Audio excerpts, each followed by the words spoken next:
Yo, what's good, everybody? Smash that like button as you come in the building. Let's get it.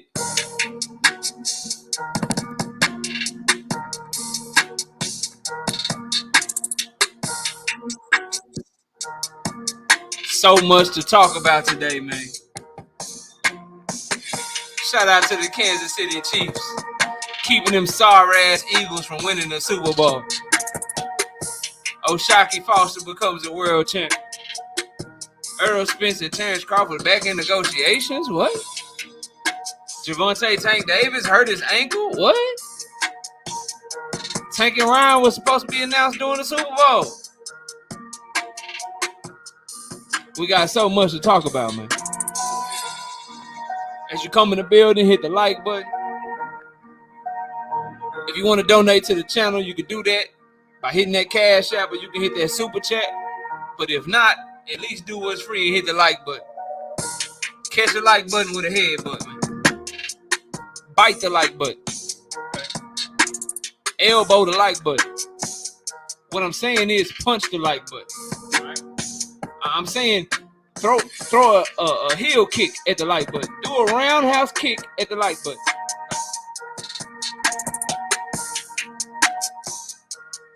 A rabbit punch the like button, people. Get the likes all the way up. Get the likes to match the numbers of viewers. There's no reason that the likes shouldn't match the number of people in the building, man.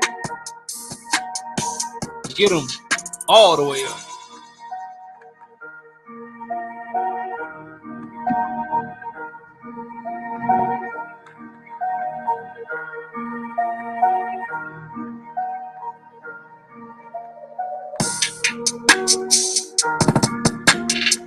That's right, that's right. Hit the like button with a Josh Warrington level head button. The like button should be cut up.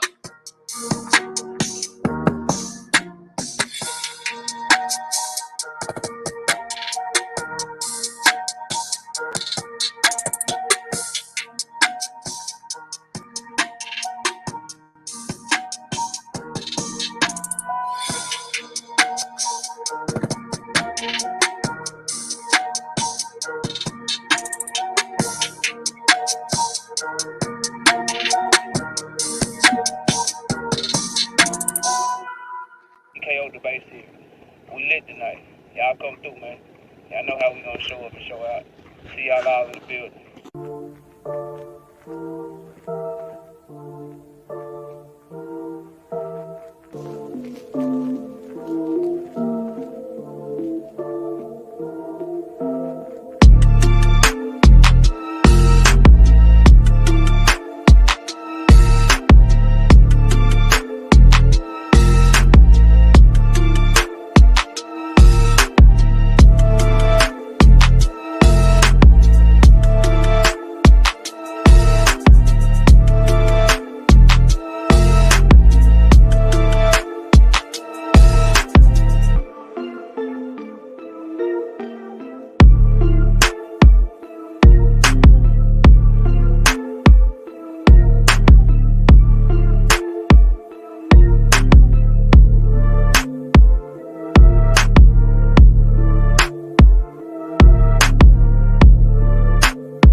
All right. Let's get it popping. See who we got in the building. Turn that camera on. What's good with everybody, man? Salute to y'all. Welcome to another episode of Knockout Boxing 86 TV. Shout out to my beautiful wife, Miss Knockout, in the building. Let's see who else we got up in this thing so far. We got Daryl Deloach coming through. Oak Cliff Sensei, what up? Mr. Mechanical, Courtney Thompson, Shawai Allah 77, what's good? Black Preacher Man, Sports Fan Caleb, my brother Omega Red in the building, Ty Swindle, AJ 64, Josh Sanders 86, not me, my bro, in the building. Coach Joe, what's good with you, bro? Right side in the building.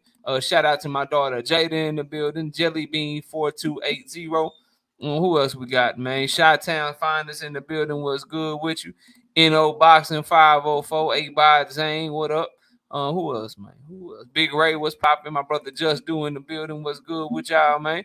I think I said what up to Josh Sanders, but what's up again, bro? Edgar Chavez in the building. What's good with it, Edgar? Dominic in the building. What's popping with you, Dominic? Everything boxing. My brother Key in the building. What up, bro? Kings of Kings boxing. What up, man? Salute to you. King of Kings boxing. What's up with you? My bad, bro. We got King D in the building. We got Cassandra in the building. What's good with you? God of Green done slid up in this thing. What's good, bro? A1 Hoop Zone in the building. What's up with it, man? You know what I'm saying? Excuse my masculinity in the building. Jason in the building. My bro G5 Gay, man. My DJ there, my DJ.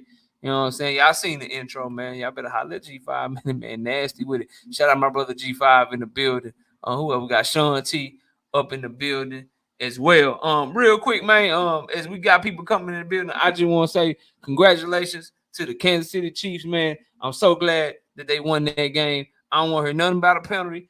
I don't want to hear nothing about no crying from the Eagles fans. The reason that y'all lost is because y'all booed the Walter Payton Man of the Year. If y'all would have never showed that classlessness, you know what I'm saying? If you would have never been knuckleheads, okay, and booed the Walter Payton Man of the Year, Dak Prescott getting an award because he put in work in the community, all right? He looking out for his people, okay? He trying to give back. And y'all can't even give that man his respect. And y'all can't even cheer for him. So y'all want to boo Dak Prescott. You know what I'm saying? When he just trying to do his thing and give back. You know what I'm saying? I ain't see no Eagles players getting Walter Payton Man of the Year. You know what I'm talking about? And so y'all want to sit up here and y'all want to come at old Dak like that. That's why the Chiefs and Patrick Mahomes beat y'all ass. And guess what? If you ain't first, you last. So I don't care nothing about no NFC championship. I don't care nothing about making it to the Super Bowl. You know what y'all got? Philadelphia Eagles fans, you know what you got? You know what you got? You got the same shit we got. Nothing. Not a damn thing, bro. Not a damn thing. So that's what you get next time. Show some class. And that's why I don't like y'all, because you booed Michael Irvin. Michael Irvin's career got ended on y'all field by a dirty hit. You know what I'm saying? You got ended on y'all career, on y'all field, and you know what you did? You cheered for it. You was happy that Michael Irvin was hurt.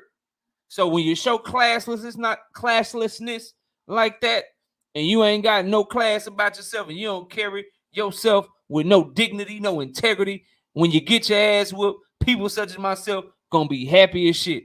The only thing better than a Cowboys victory is a Philadelphia Eagles loss. Well, you know what? It ain't better. The only thing that come close to a Cowboys victory is a Philadelphia Eagles loss. So I'm so happy that y'all got y'all ass whooped. Yeah. I'm so happy that y'all got y'all ass whooped. Shout out to the mighty Kansas City Chiefs doing their thing. Wasn't no penalty. All right. It was a matter of fact, it was a penalty. I don't even think it was holding. I thought it was a pass interference.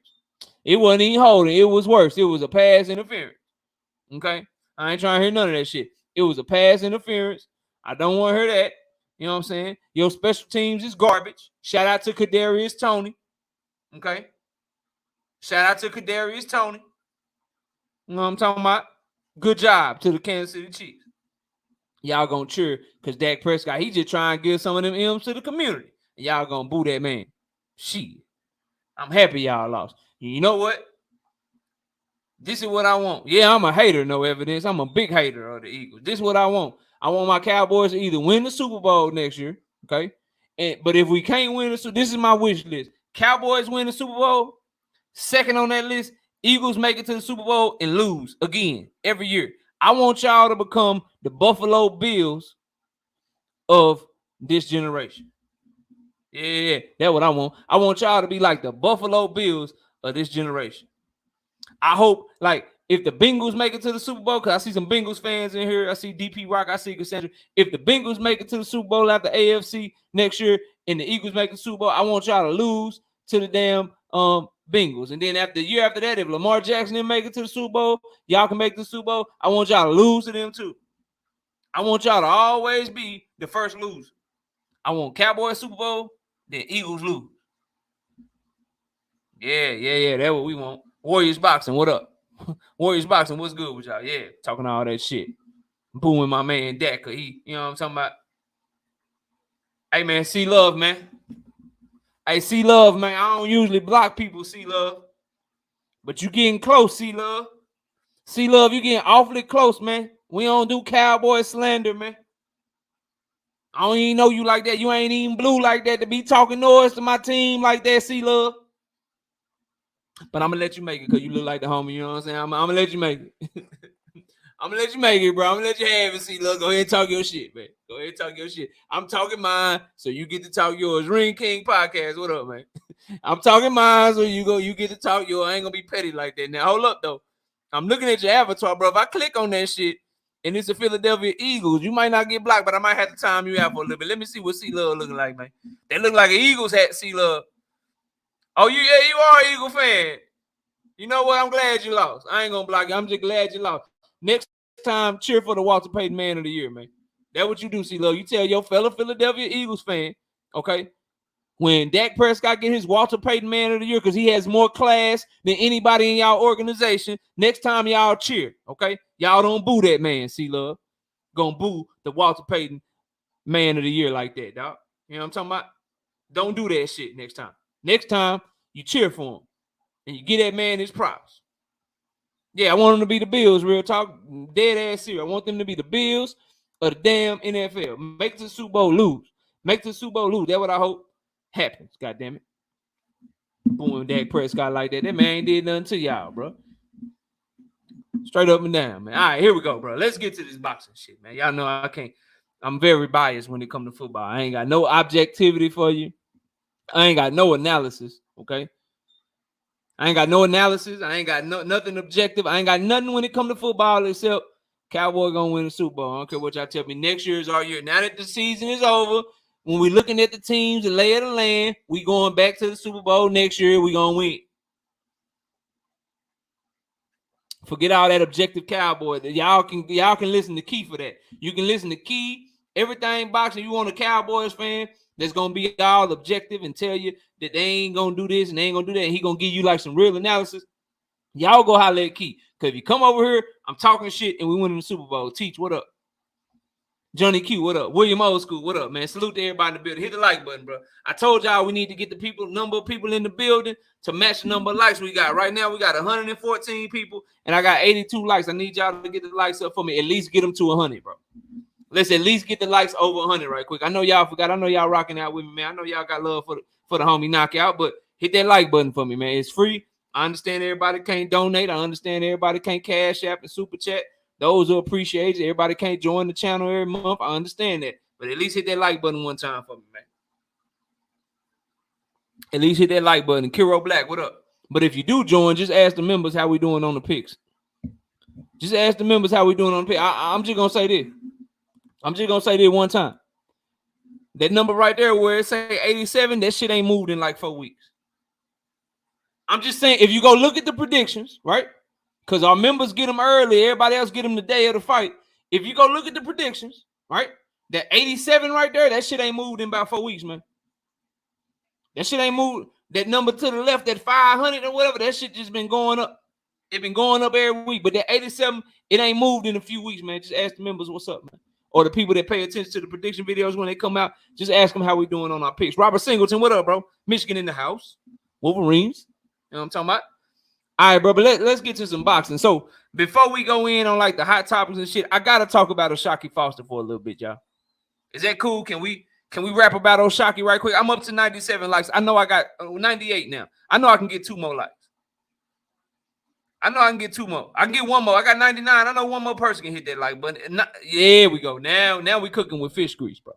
Now we cooking with fish grease, man. All right, bro. But let's get to it. And yes, as always, for the haters, you know what I'm talking about, for the people that think they won't smoke.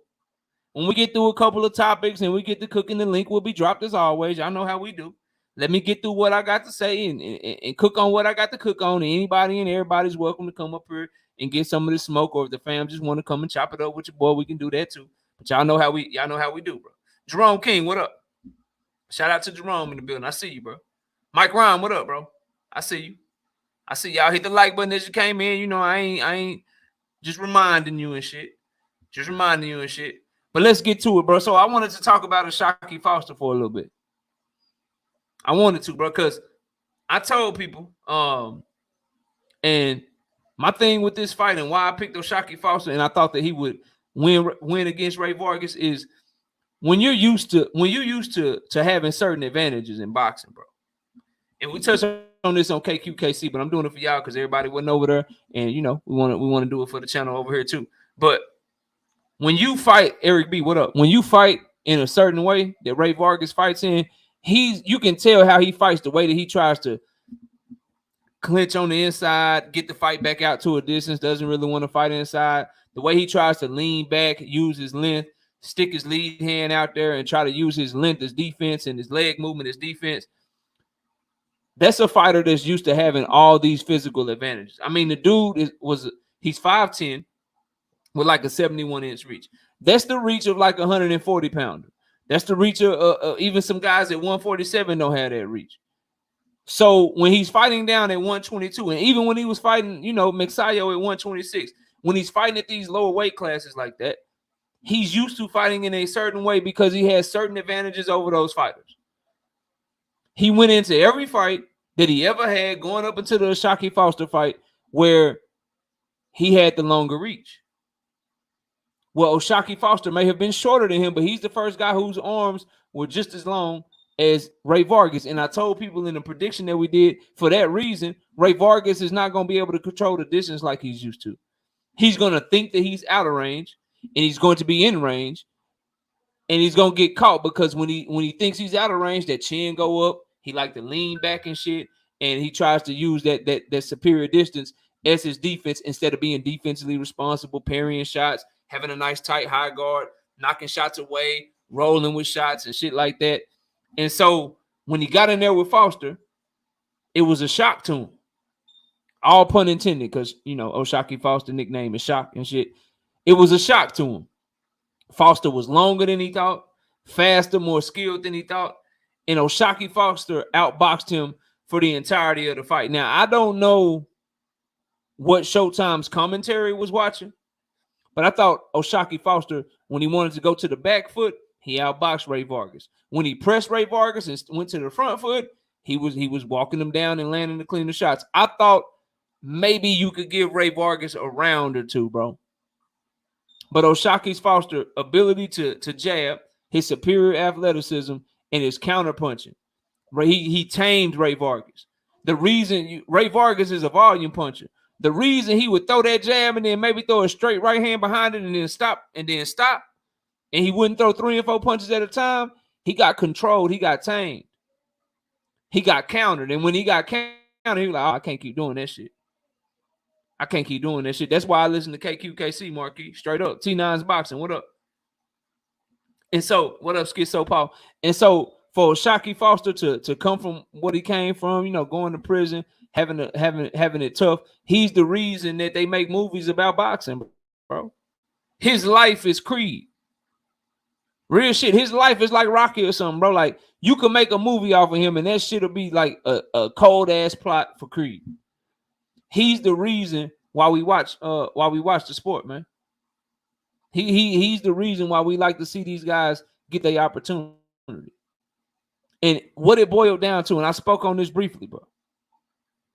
What it boils down to, number one, when people say weight classes is for a reason, a lot of that shit is cliche. But people that really know boxing and really study they fights and shit, man, we say that because it's levels to this shit, bro. Like, you not going, like, nobody, like, don't care who you are at 122. I don't care who you are at 126.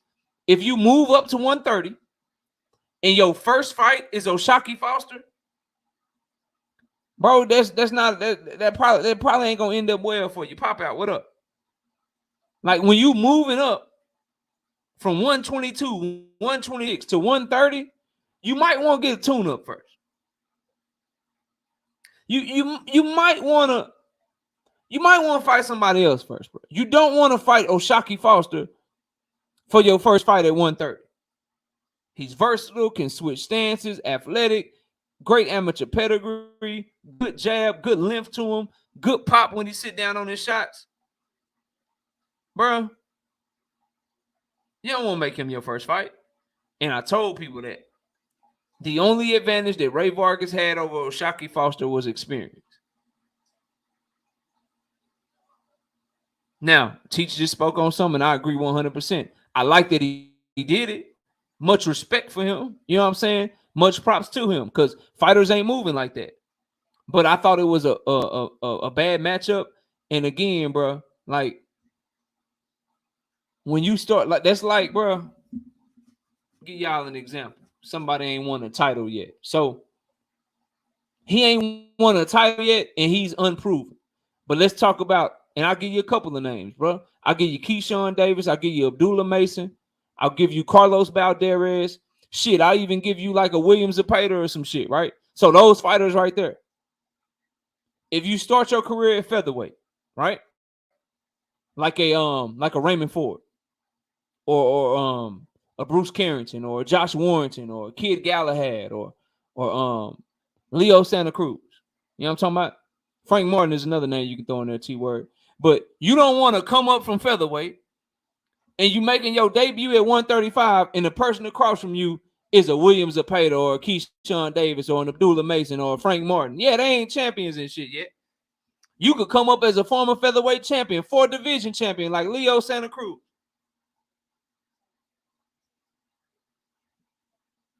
I don't think you want to do that.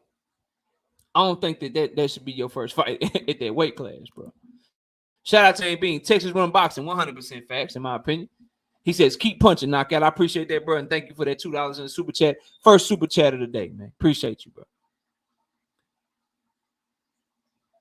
And so that's what it boils down to. So when you looking at these fights, y'all, and you breaking them down and you predicting them, always like, unless the dude just special.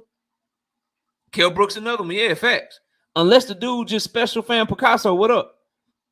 Moving up 2 weight classes and taking on somebody in that weight class that you know is athletic for the weight class, you know can punch, you know got skills, you know is long, you know can take a shot. Bro, good luck to you. You got to be a different type of cat to be able to do that, bro. That's why I'm impressed with what Tank Davis did to Mario Barrios, bro. That's why teachers ask the question. That's why what happened to Leo happened to Leo. Like, bro, you had one fight at 130, bro. Who did Leo fight before Tank? Hold on. Let's go somewhere with it, bro. Let's talk about it, right? Leo fought, let me see here, bro. Leo fought, he fought Miguel Flores for the vacant Super WBA title at 130. And then his next fight was Tank Davis, bro. Now, I ain't no,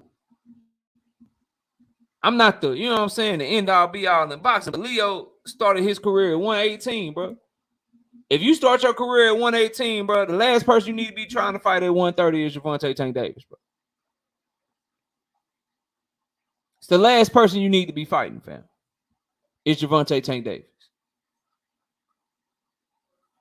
So it's just one of those things where I hope everybody, you know, was able to see that. I hope everybody give O'Shaquie Foster his props. And now he got 2 mandatories that he's going to have to fight in the WBC. But, man, I would love to see a fight between him. Joe Cordina is about to fight Rachmanov, the guy that just beat Zelfa Barrett. I think they about to fight.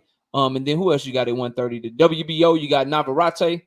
Who's the WBA, bro? Who's the WBA right now at 130? Damn, y'all gonna make me look it up, bro. But the division looking good, bro. And I want to see some of these dudes. I want to see some of them unify. I'm trying to see who's guy at 130 right now for y'all real quick. Foster just won. Oh yeah, still Hector Luis Garcia. Yeah. So yeah, bro. Like, and Oshaki Foster's a PBC fighter now. So handle those mandatories or get the WB C to hold off on those mandatories, then we can get a unification between Hector Luis Garcia and Oshaki Foster. That's what I would push for. That's what I would push for. You know what I mean? Like, I would love to see that fight at 130. That's a big fight for 130, bro. And Oshaki Foster and Hector Luis Garcia both deserve that fight. But I was highly impressed, man. And the prediction just happened to pan out this time. And everything that we saw got proved 100%. D-Lo for boxing. What up? Yeah, that's a great fight, Robert. I want to see that. Hector put on a good performance against Tank up until he quit. But at 130, Hector a real player down there, man. He a real player. He a real player down there. But let's keep it moving, bro. So real quick before we get to some of the main topics, man. My birthday weekend lit, man.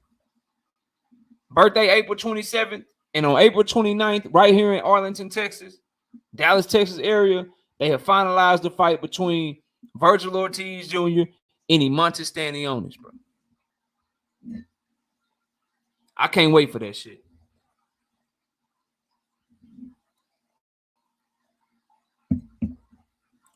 I can't wait for that shit. Look, man.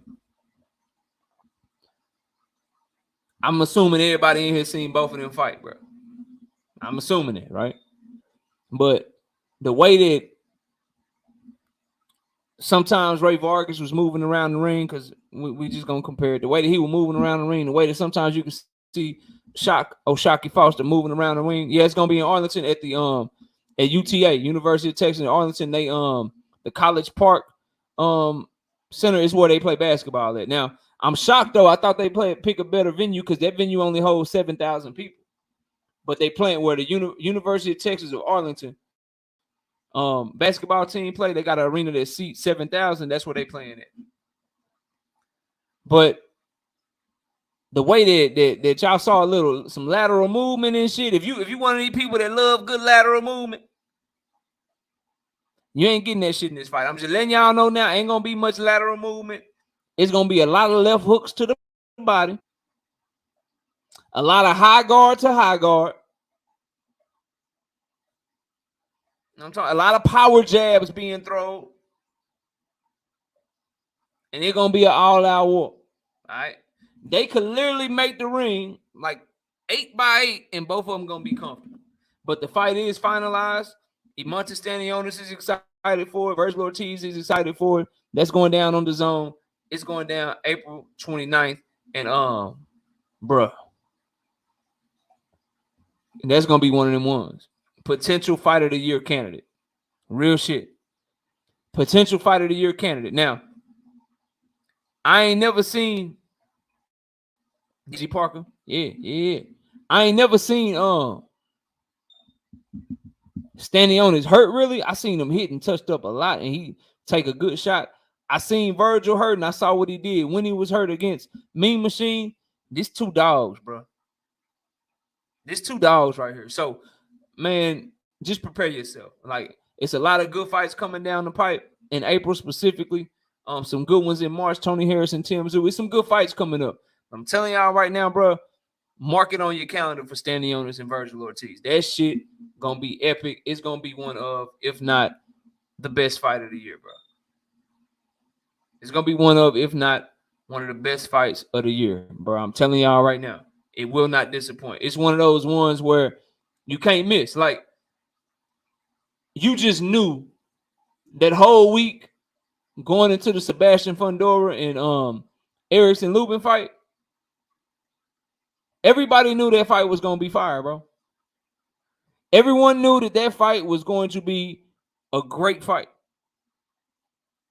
This is one of them ones where everybody in boxing, everybody that really follow the sport, bro, this, like, if you more casual or whatever and you just kind of tune in for the big news and the big names and shit, I'm telling y'all right now, bro, the shit, it's gonna be epic, man.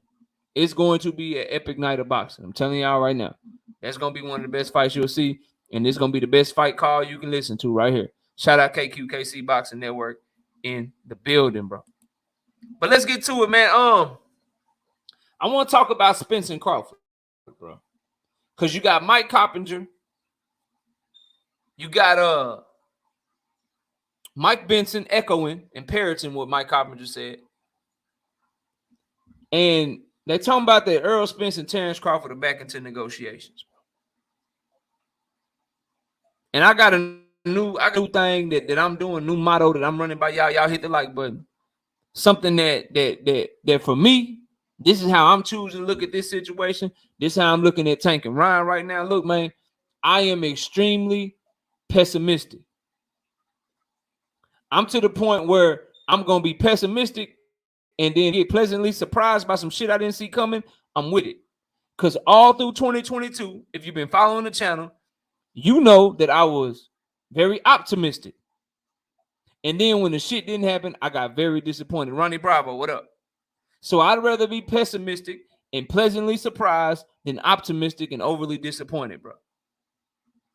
You understand what I'm saying? I'm not buying none of that shit. And it's for two main reasons. The people that are reporting that they back. So reason one is where the information coming from.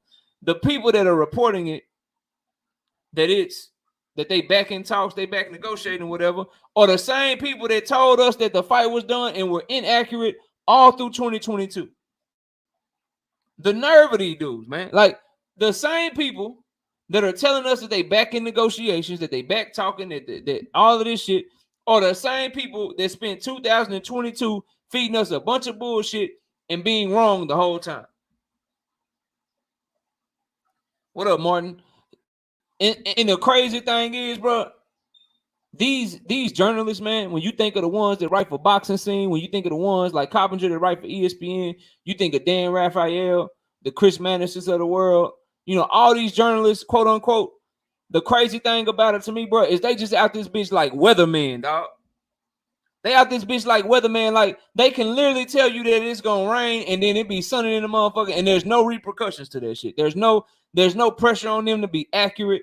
There's no pressure on them to report real boxing news. They can just tell you anything, be dead ass wrong, and then just act like nothing happened, and then just report some more shit the next day. This man, they literally out this bitch like just trying to cover their bases so they can be like, yeah, see, I told you I was accurate. Like, hey, he fighting Keith Thurman.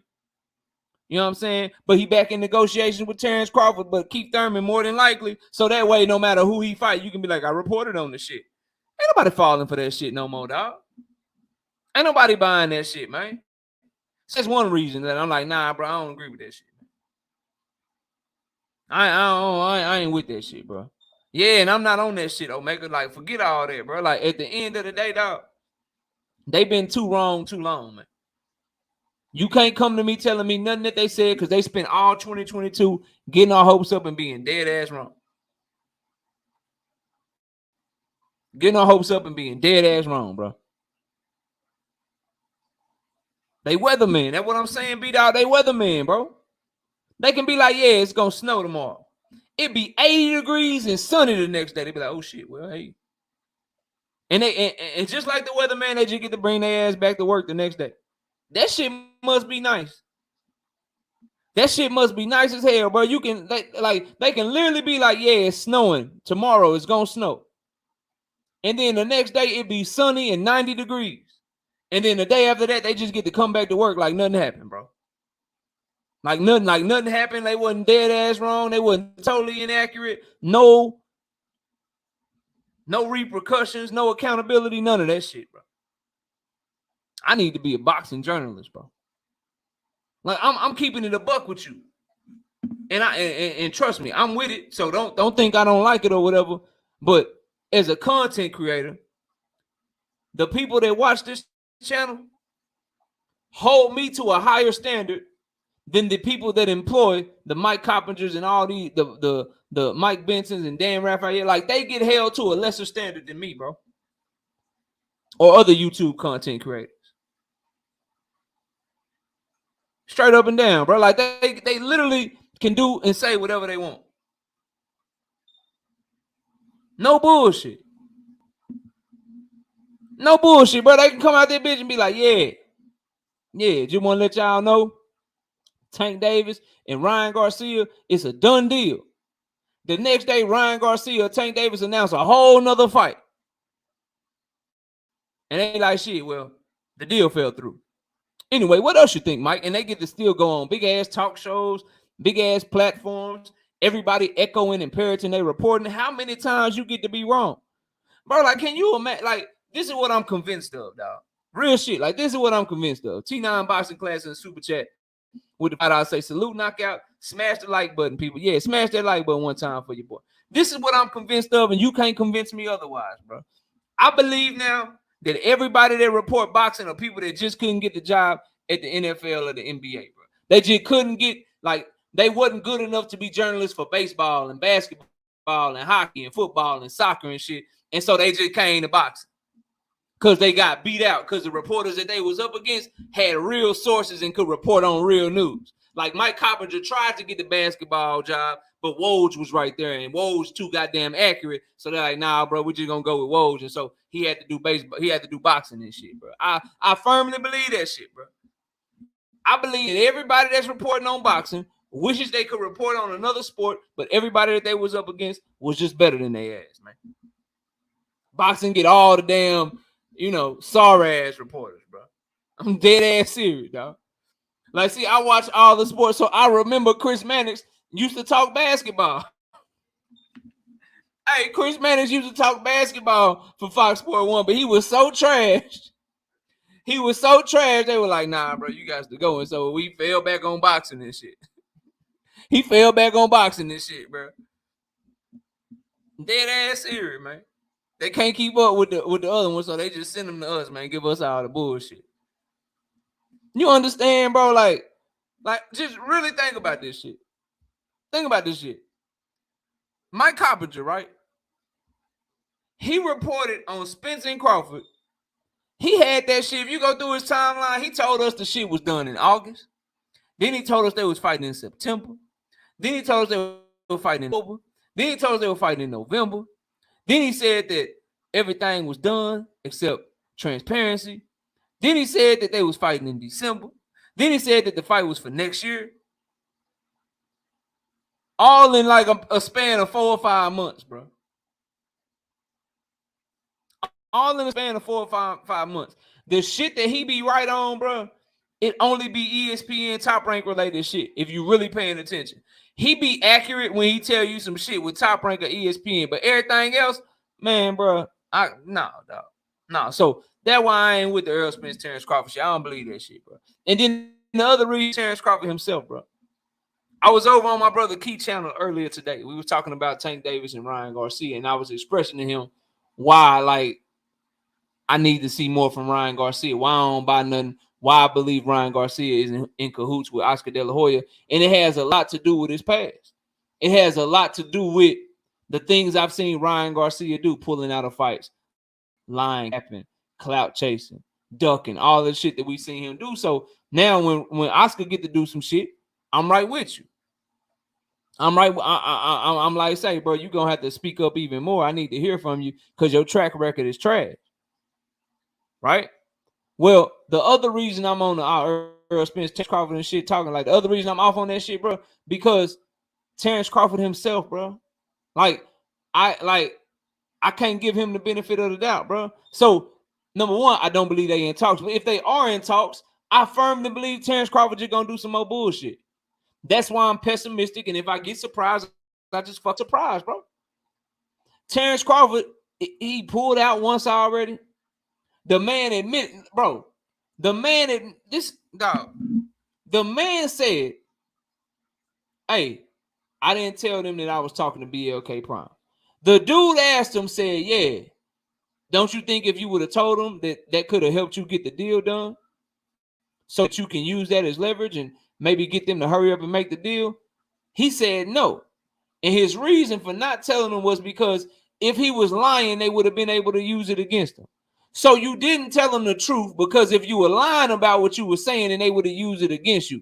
How does that make any sense to anyone? Then we have the I agree to everything, sign nothing. We have the fact that he was negotiating in bad faith, bro. I'm out on it, bro. I'm out on it. You know what I'm talking about? Like I need to see Deacon Dollars. What's up? H Money, what up? Who else in here, bro? Top Dog, what up? So I'm out on it, bro. I'm out on that shit, man. I'm not like y'all. You got to show me, bro. You have to show me that you are indeed back in negotiation by just getting the fight made. Just get the fight made, and then once it get announced or whatever, we'll be happy about it, bro. Jay Horseman, what up? But let's get to Tank Davis in his hurt ankle, bro. Spit boxing. Let's get to Tank Davis in his hurt ankle, man. Tank Davis was seen in a wheelchair.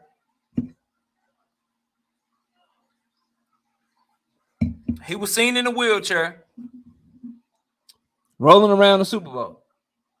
TMZ posted it. People talking about his ankle injury. You know what I'm talking about? His ankle hurt. He rolled his ankle, twisted his ankle, all this shit. The Ryan fight in jeopardy. All that shit, right? Y'all hit the like button, man. Gervonta Davis today came out and debunked all that shit and let us know that he just fine. He went to Twitter, and in case you haven't seen it, I'll play it for y'all right now, bro, and we'll talk about it, right?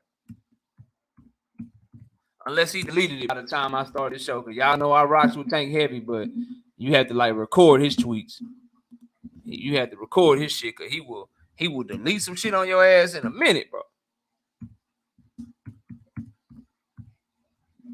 You gotta make sure you record this shit, bro. Straight up. Like, I ain't gonna hold y'all. But it's still up. All right. Let me run it for y'all one time in case you ain't seen it. 1 minute. I got y'all, bro. Hold up.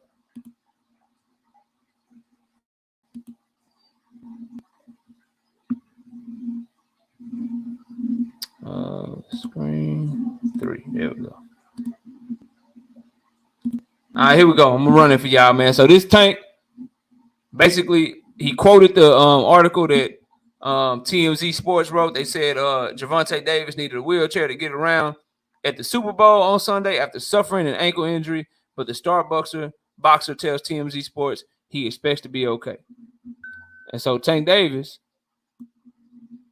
posted this, told him to shut up, and then gave him this video to look at.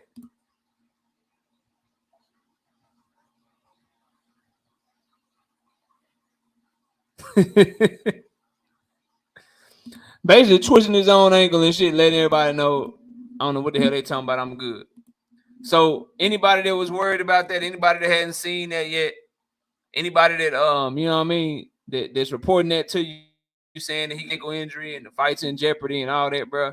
There you go. There you have it, man. Take that and do what you want to do with it. Take that and do what you want to do with it. Me, for one, I'm happy that he's okay. You know what I mean? I'm happy that he's doing well. I would say, why you in a wheelchair if you clearly can walk and you clearly okay? You know what I mean? Like that. I don't like that. But maybe he was just trolling, having a good time. It's a Super Bowl. Maybe, you know what I'm saying, he had him a little drink. He an adult and shit. So maybe he was out there partying and shit. You never know. But you know, that shit over with. Just so everybody know, everybody clear. Ain't nothing wrong with the ankle, man. Ain't nothing wrong with that man ankle. He 100% good. Okay? He 100% good. Now, last thing, then we'll nah, you can't do that shit, man. Warrior Boxer say, nigga can't style out in a wheelchair for the Super Bowl. Nah, bro, that shit. I don't know how old everybody is, bro, but the way that I learned coming up, like I was a basketball player, bro, and like I'm superstitious. So how it was told to me from people that came before me and shit, my coaches and people I train with, like, you don't do the wheelchair and shit if you don't need it. You don't do the crutches and shit if you don't need it, because that shit bad luck, man. You know what I'm talking about? Like, you don't walk, like, you don't play with shit like that, man. That's how we came. I don't know how y'all do it, Warriors. Josh, I don't know how you do it. You born in 86 too. I don't know how y'all do it, bro. But we was taught you don't do shit like that. You don't play with wheelchairs. You don't play with crutches and shit. You don't play with that shit, cause that like bad luck. That's like you basically putting that shit on yourself. And you putting that shit on yourself. So that's why I'll be like, man. But everybody ain't me. Everybody ain't superstitious like that. Yeah, bad omen. There you go. Yeah, nah, bro. Nope. I ain't jumping in no. I ain't. If we play hide and seek in the motherfucking funeral home, and the only place for me to hide is an empty casket, bro, you gonna catch me. I'm it, bro. I'm it. Now you gonna catch. I'm not jumping in the casket, bro. If there's nowhere else to hide but the casket, bro, I'm not jumping in that motherfucker, man. I'm not jumping in there, motherfucker. You got me. I'm it. I'll count 5, 10, 15, 20 type shit. 25, 30, 35, 40. Ready now, here I come. You know what I mean? Like I ain't jumping in that shit. I ain't jumping in that shit. So I would just say, bro, don't play like that, man. Don't play like that, man. I'm not, I can't do it, bro. I can't do it. I won't do it. I like shit that cause I really been on, I really broke my foot before. You know what I mean? Like I really broke my foot, really had to have crutches. I seen people really have to have wheelchairs and shit like that. So I'm not about to play like that. Cause I don't care how happy they make you think they are, bro. I don't care how happy they make you think they are. It's people that's living full lives. I get that. People in wheelchairs, people that's on crutches, people that's, you know what I'm talking about, in care, whatever, they don't want that shit, bro. They would love to be able to walk. Being able to walk is a blessing. They would love to be able to be here with their family and loved ones. That's a blessing. They would love to be able to not need crutches to get around and just be able to use their own 2 feet. That shit a blessing, bro. So I would just say I don't play like that. Tank chose to play like that. I totally disagree with it. I wish that he wouldn't do that. But as y'all can see, he okay. He 100% okay as of right now, as of the time of this live stream. The man's okay. You know what I mean? But shout out to Robert Singleton with that $5 in the super chat. Facts, T-word. Facts. I couldn't shit. They had to rewrite the script for me, dog. But shout out to Robert Singleton with that $5 in the super chat. He say again, F Ryan. Can we pushing Frank versus Tank? I'm tired of these politics. They under the same umbrella KO. I love that fight. I love that fight, bro. I love that fight. I hope that he is the backup plan. Maybe a Gary Antoine. You know what I mean? Maybe somebody like that, bro. Somebody we can get him in there with that's going to be a very good fight that'll still salvage that date that he got, man. Real talk. Marvin say born in the late 50s, talk the same rule. Yeah, man. Yeah, I'm born in the 80s, but maybe I was raised by old school parents, bro. I remember playing like that. We was at where was we, bro? We was visiting my grandma. We visited my grandma, and she had a wheelchair. My grandmama Silla, she had a wheelchair. We were visiting her, and me and my big cousins, I jumped in the wheelchair because I was a little cousin. I jumped in the wheelchair. They pushed me around, like pushed me down the ramp and stuff, playing or whatever. Man, my daddy came outside, bro. Man, bro, lit fire into my head, man. Don't you ever do that shit. Get out that wheelchair unless you really want to need one day. It's like, damn, all right, man. I'm just trying to playing race cars and shit, man. I'm trying to race down this motherfucker. Be in boxing news. What up, bro? I'm trying to race down. You're like, nah, you don't do that shit, or else you gonna need one day. I'm like, damn, I don't want to need a wheelchair. We were just trying to play shit. All right. So yeah, don't do that shit, bro. But yeah, all right. AJ says Gary Antoine will whoop TOA. I think Teofimo is 140, bro. He smoked at 140. Everything he had at 135, the basis of it was his athleticism and the pop that he got on his shots. He got too many holes defensively. He mentally checks out. He ain't got no good trainer. His trainer trash. His daddy trash as a trainer. And he basically out there fighting alone. And he walks into shit, lunges over his front feet, tries to hop in with his shots and shit. That shit ain't working at 140. The dude's bigger, stronger, faster, got better timing, and he ain't shit at 140, bro. And that's why Josh Taylor is like, yeah, Jack Catterall, sit your ass over there. I'm telling y'all right, bro, if they make Josh Taylor versus Teofimo Lopez, bro, Josh Taylor is going to put hands on that man, dog. He is going to put hands on Teofimo badly. If the Josh Taylor shows up that fought Ramirez or Regis, T.O. better hope Josh Taylor that fought Catterall show up. Because if the one show up, If the one that show up that fought Ramirez and Regis, bro, he is going to put both of his hands, his feet, his knees, his bro, he putting everything on Teofimo, bro. He is going to mess him up badly in that fight. He's 6 feet, 70-some inch reach, can fight on the inside. Josh Taylor, a dog. In that ring. Bro. Dudes like Teofimo against dudes like Josh Taylor, they fold. You might be looking at a Hector Luis Garcia, Chris Colbert situation. I ain't even bullshit. Yeah, the Catterall version, T.O. have a shot. But if Josh Taylor performs like himself, bro, I'm telling y'all right now, you might have a Hector Luis Garcia, Chris Colbert situation on your hand. You might see the end of Teofimo. Like, he might make that man fold, bro. Like, fold badly. Like, either get beat up badly and stopped or get the running around getting the run around the ring and shit. Right? Running around the ring, not wanting to engage. You can tell he's scared. You can tell mentally he's just trying to survive. Like, it might get that bad for him, bro. Brian Corbett, what up? Dante Hall says, Hitchens, Matias, and Russell, the 3 best at 140 to challenge Regis and Taylor to me. Yeah. Gary Antoine, I got more questions about, bro. I want to see him a couple more times. He took a lot of right hands from Francis Bartholomew. And I need him to actually throw his jab to land it and not just throw it trying to close the distance and shuffle his feet because he can counter a lot. And then also, bro, that Russell Kemp, they ain't been looking good. You got Gary Russell Jr. took his loss, although he had an injury. You got Gary Antoine Russell hasn't been looking good. He didn't look that good against Bartholomew to me. And then the brother Gary Antonio Russell just lost. You know, may their father rest in peace. But since his passing, I think that camp needs some stabilization, man.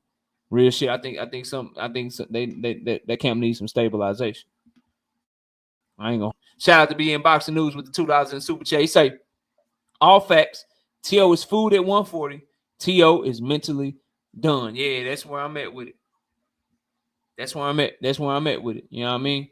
And so my thing is with Gary Antoine, like you saw Victor Postol took his punches a little bit better, or washed up Victor Postol, who's way up.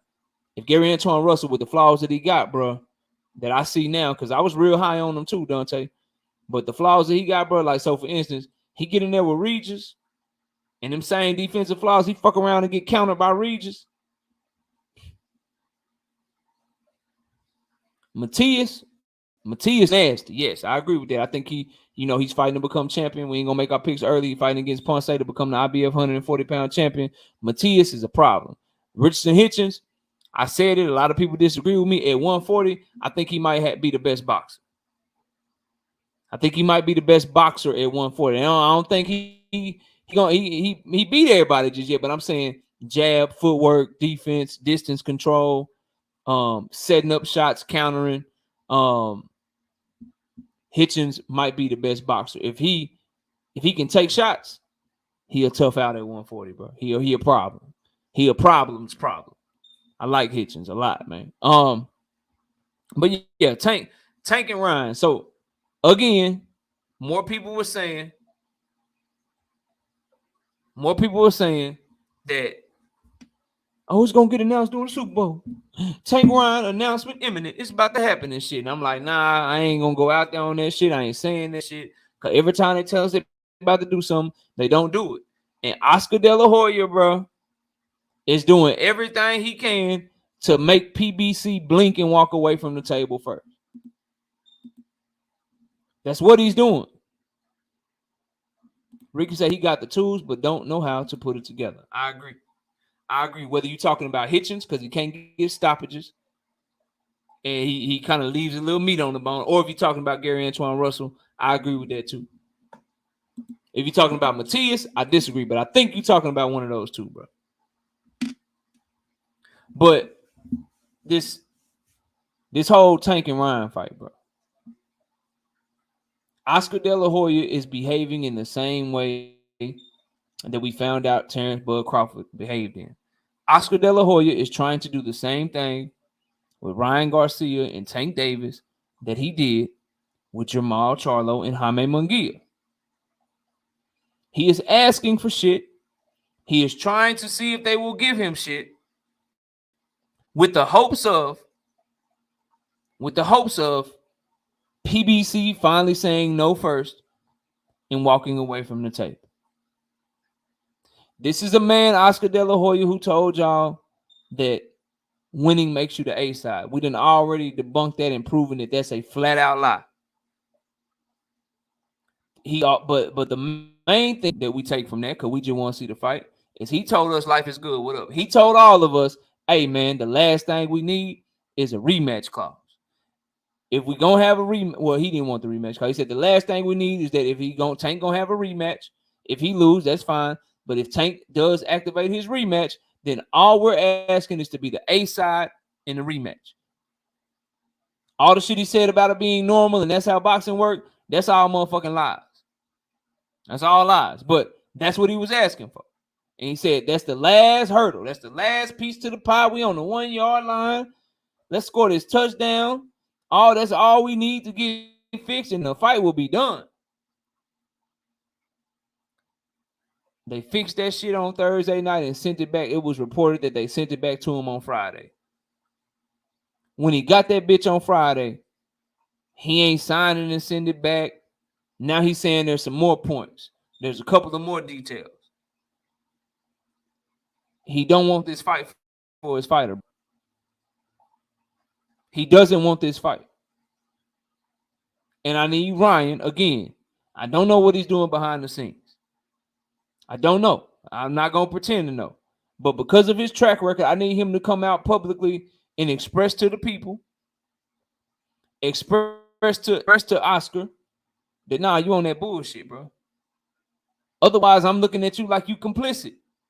Otherwise, I'm looking at you like, yo, why you ain't saying nothing? He about to fuck your fight up. And it's easy to catch him in his lies and shit. Like I know you follow him on Twitter, and I know you saw him say that it was only one thing left.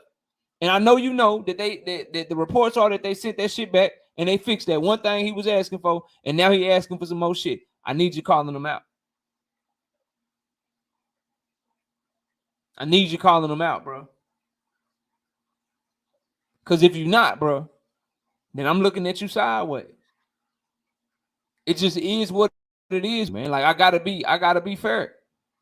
I can't, like, I trust people and I give my trust to people and I rock with who I rock with because of how they behave, how they act. You know, the people that tell me they coming through, they come through. The people that's in the chat every day, whether they agree, disagree, they support the content. You know, shit like that. Like, based on the track record, you get a wrench. Based on the track record, we can talk some shit to each other and it's all love the next time I'm live, or if I see you in the chat or whatever, it's all love. We're just talking this boxing shit. Well, it's the same thing with these fighters, bro. Based on Ryan's track record, it's been Friday since Oscar said that shit. I ain't heard him reprimand Oscar or do none of that shit. Again, I don't know what he doing behind the scenes. I hope that he is doing what I'm asking behind the scenes. And I just hope that we get this fight. But the longer that this drags out, this shit seemed like Oscar's more interested in PR. Like Terrence Crawford was with the Earl Spence shit. He's more interested in PR than actually making the fight. Let me try to get in front of this shit. Let me try to sway the people. Let me go public and say this and say that so I can get the people on my side. So they can say that it's Tank's fault. So they can say that it's Al Heyman's fault. So they can blame the PBC.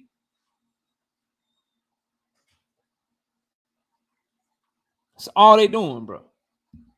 That's it. That's all to me. That's what I think. I don't care what nobody say, bro.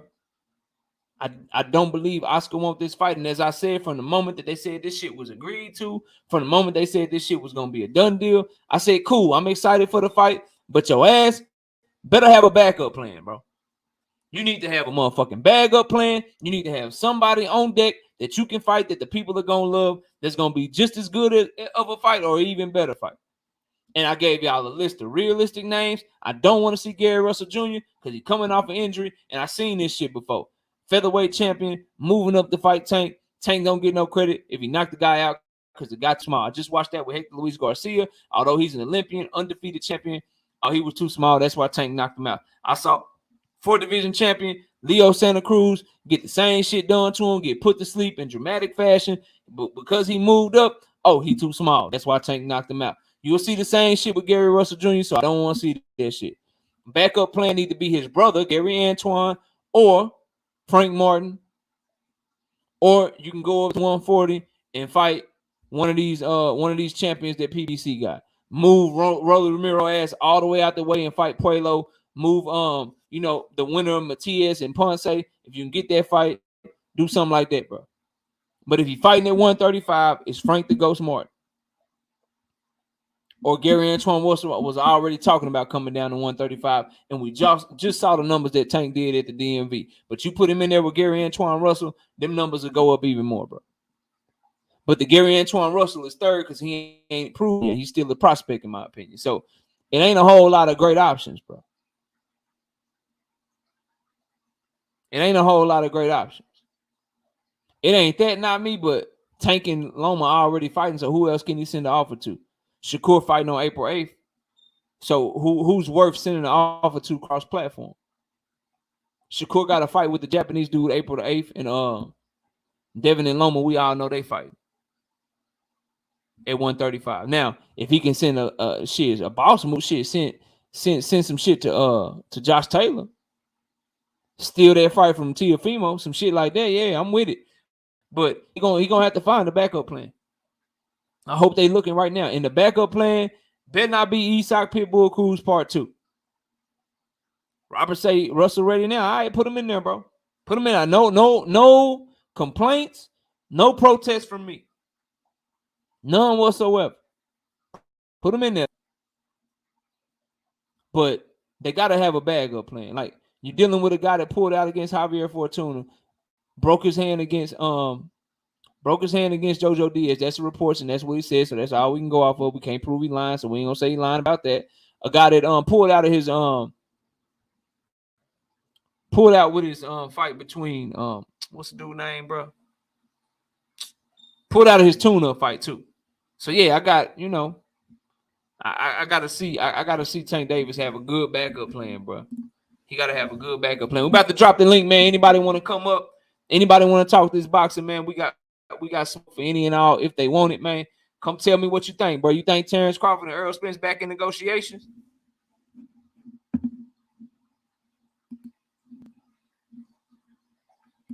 You think Tank really hurt? I heard. Oh, and Devin Haney fans, bro. Shout out Right Side. I know he said he was doing something for his grandma, but I was listening to Right Side. Y'all go subscribe to his channel. I was listening to him yesterday, and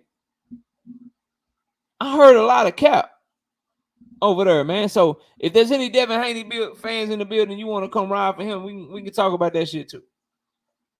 We can talk that shit too. No evidence say who you got with El Rayo and Chris Colbert. I don't know, bro. I don't know yet. I like the way that El Rayo lost better than the way that Chris Colbert lost. I like that El Rayo went out on his shield. I like that he went out on his shield and that he showed heart. But as far as them each other, I ain't looked at it yet. You know what I mean? I ain't looked at it yet. But here we go, bro. We're going to drop the link, man. For anybody that want to come up. Tupac, what up? Anybody want to come up, hit the like button. If you don't come up, then we'll just keep cooking on this boxing, bro. We got a lot that we can talk about. Don Jenkins, the Gotcha Gamer. What up, man? Copy that real quick. Panel now open for anybody, man. Pin that message. Let me drop a couple of notifications, let people know that the smoke is free round that way, if anybody want it. Let me send this real quick. And y'all smash the like button. Subscribe to the channel if you're new over here, man. Come check us out, bro. Come check us out, man. Sean T, I see you. Give me a minute, bro. All right. Post. Panel is open. Come holler at me.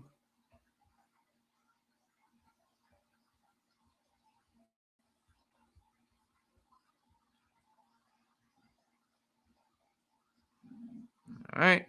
And then let me get it on Twitter real quick. And then we'll we'll get to cooking, bro.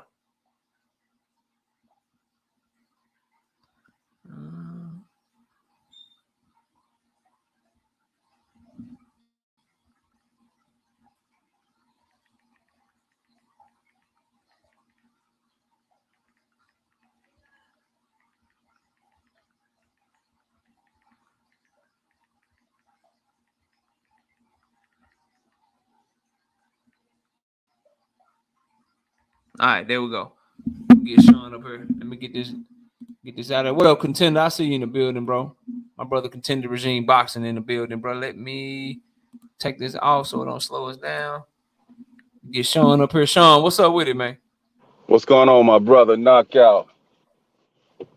Already, bro. What you got for the show, man? I'm chilling, man. Appreciate you coming up. What you got for the show, bro? It's all good. It's all good. I just want to speak on this Terrence Crawford, Errol Spence possible fight. You know what I mean? I've been saying this, man, for a minute. Like, I really don't see where Crawford can really turn to right now to make some real bread other than Errol. You feel me?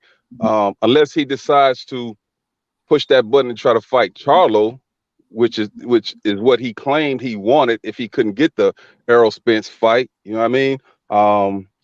But other than that, it's like, shit, if he tries to fight Alexis Rocha or one of these other bums, you know what I'm saying? Like, he's not gonna make any real money. We see that with the BLK Prime thing, that was all a farce. Because otherwise, wouldn't he still be there trying to make the bag or whatever it was he called himself chasing? You feel me? Mm-hmm. And yeah, I also go ahead. go ahead. No. Go ahead, finish. Yeah, I was also gonna say this too. What I find strange, you know what I'm saying, that nobody ever really brings up is that it seems like everybody is pissed off with Earl and the PBC about the fight not being made, but nobody ever really, like, if you go back in history, nobody ever really said anything with Top Rank about not making that Pacquiao fight with Crawford, because in my opinion, that's the fight that would have catapulted him into real stardom. You know what I mean? And it's like, if you couldn't get that fight with Pacquiao, why would you re-sign with Top Rank? Only to leave. Now you talking about BLK Prime, then you talking about possibly Golden Boy. So it's like, man, you all over the place. Mm-hmm. Either you should retire or go ahead and fight Earl. Yeah, I mean, so your first point about Bud having nowhere else to go to, Oscar already said he wanted to sign him. So and Oscar, I think his play is the reason, if you pay attention to the way that he said it, he would like him to fight Alexis Rocha first. Then he wants him to fight Virgil Ortiz. So I think Oscar's play is, if he can get Bud over there, bro, he gonna let him, because Bud been doing what, fighting once a year anyway. Let him fight Alexis Rocha way later on this year, right? And then next year, set him up with Virgil, hoping that Virgil can get the job done, because now Bud Crawford gonna be what, 36, 37 years old. So his play is trying to use Bud Crawford to make him to make Virgil Ortiz a bigger star, because he think Virgil probably can get Bud. And Bud 36, 37, as hard as Virgil punch, as strong as he is, as big as he is, he think probably he can get him if he can age him out a little bit. So he got an option. It's a horrible option, but after he done went to BLK Prime, bro, like, you know what I mean? Like that shit is possible. He could do that shit. He could do that shit. And you gotta understand, maybe nobody will give him big money like that, but I'm sure he wants his money. But what's more important to me, based off of reading him, is his pride, fam. Like, he wanna be able to still be undefeated. He'd rather not go for undisputed and rest knowing that Errol Spence didn't get it. He'd rather not fight Earl than fight Earl, even though it will be for a big bag, and potentially lose to him, bro. That's how I'm reading him right now. Like, he's doing everything to make me believe that he don't really want smoke like that. Yeah, but what I'm saying, he's doing everything to show that I'd rather. It's almost like, instead of beating you, I'd rather just not even have to worry about beating you. I just take pride in not compete against you at all.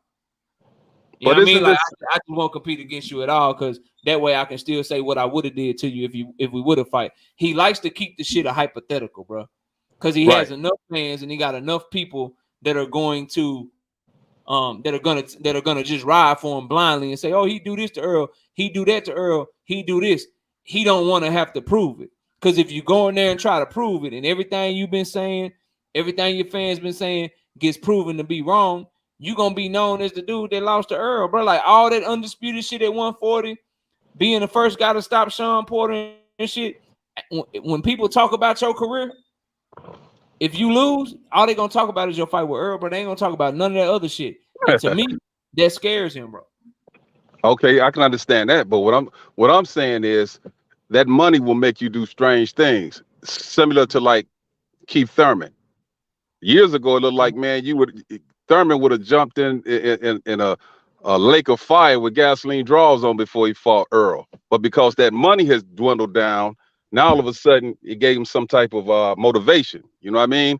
So I'm thinking like the way Crawford is acting, you know, how can you pull out of the biggest fight in the last 10 or 20 years or whatever, talking about you going to chase a bag for $10 million, which we still don't even know if he received. You know what I'm saying? So it's like you chasing a bag, bro. You're supposed to be bigger than that. You're supposed to be above that. You should be, if you're a real boss, man, you know what? I'll take the 35% or whatever it is, and I'll take the lesser part of it. You know what I'm saying? If you really can beat Errol Spence. Beat Errol Spence, and then you the new face of boxing.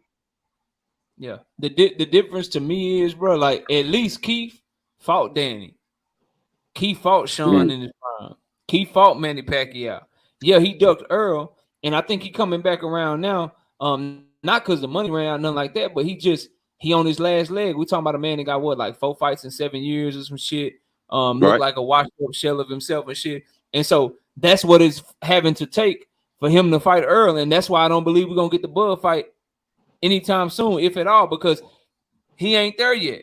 He's still at a point where people expect him, a large segment of the boxing population expect him to compete.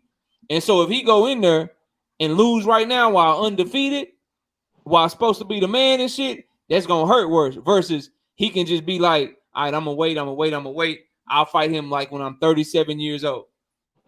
38 years old, and then that way, if I lose to him, I can still have a leg to stand on and be like, well, shit, I was old, man. I got old, you know. I just couldn't. You aged me out, and then they can push that narrative and shit, bro. So that I'm out on that fight. So when they say that they talking and they in negotiations and shit, bro, I'm just looking at it with a side eye, because these are the same people that told us all through 2022 that the fight was done. So I ain't fucking with it at all, bro. I'm not on that bandwagon at all. They're gonna have to show me, bro. Right. Fool me once, shame on me. I mean, on you, and twice, shame on me, right? But yeah, fact. Man, I just hope that the fight does materialize, only because for so long, you know, we had to deal with all these Crawford fans talking recklessly. You know what I'm saying? And my last thing, man, then I'll jump off. It's like I just want everybody to know, like, the difference between the Spence fans and the Crawford fans is we will hold Spence, we will hold his feet to the fire. For example, had he been chasing Thurman for so long and then pulled out at the last minute to fight Andre Berto or some shit, we would have a problem with that. You feel me? We would be like, man, what the fuck is Earl doing? Or if he fought Collazo or one of these weak motherfuckers instead of Thurman or Crawford or whoever. These guys are like making excuses. It's like a goddamn cult. You know what I mean? Like a cult, they just follow blindly. You know, and man, I don't rock with that shit, man. So with that being said, the thing about that, bro, like with Terrence Crawford, it's one of, and Earl Spence, like, bro, like people can go check the catalog, they can go check the portfolio and the videos that I've made, bro. I've always criticized Earl Spence because for not wanting to fight Keith Thurman. I don't like when he say I'll never fight Keith Thurman or I won't give him an opportunity because he ain't give me an opportunity. Nah, bro, this boxing is supposed to be a competition. He's supposed to be one of the best in your era. You supposed to fight him, like all that shit up there, bro. So to act like people ain't holding Earl accountable, bro, we are. But when you collect belt after belt after belt, and you're not the reason that the fight didn't happen, bro, I can't do nothing but blame the guy that pulled out. Like at the end of the day, Terrence Crawford had a whole fight, bro. He pulled out. He done had a whole fight. He didn't sign to fight Earl.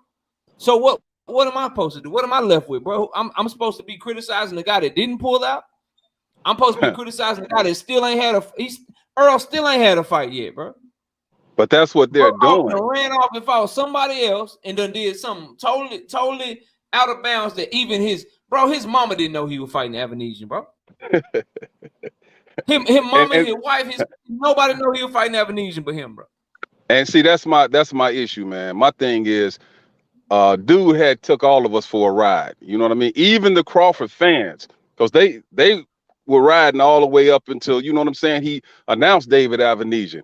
Like, they really was thinking that we were gonna get this fight.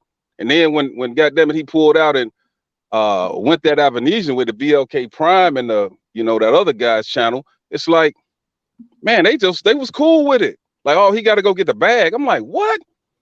Like, y'all some real fucking casuals. You know what I'm saying? Like, we ain't rocking with that, man. So, like I said, man, with that, man, I love the channel, man. You know what I'm saying, man? Keep doing what you're doing. And man, I'm gonna stay a supporter. You feel me? Already, bro. I appreciate you, Sean. Take it easy, man. Yes, sir. Peace and love. All right, peace. All right, man. Link is open for anybody want to come, bro. We ain't gotta do no one at a time. Everybody is welcome up on the channel today, bro. But I want to speak on this, bro. I want to speak on Jermall Charlo, man. I want to speak on Jermall Charlo, and then I want to talk a little bit about Bill Haney and Devin Haney, and then if anybody come up here for it, topics be open and shit, man. It's whatever anybody wants. So y'all just pull up and let me know. Let me know what we talking about. If you want any kind of smoke or want to have any kind of boxing conversation, y'all know how we do over here, bro. But Jermall Charlo, so he said he coming back in June.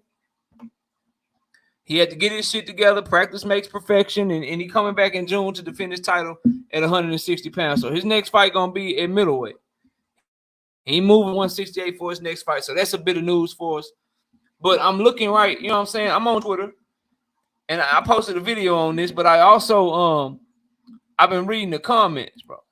I've been reading the comments, and I ain't gonna lie to y'all, bro. I'm surprised, fam. So I said, great that Charlo is coming back, but fighting someone like Lecky isn't good enough, in my opinion. And I made a video on it, content dropped earlier today. Y'all go check it out. But I'm reading comments and shit, and I'm looking at people tell me shit like this, man. I got people telling me, some people agreeing with me, but I got people telling me like I'm okay with Sulecki as a tune-up.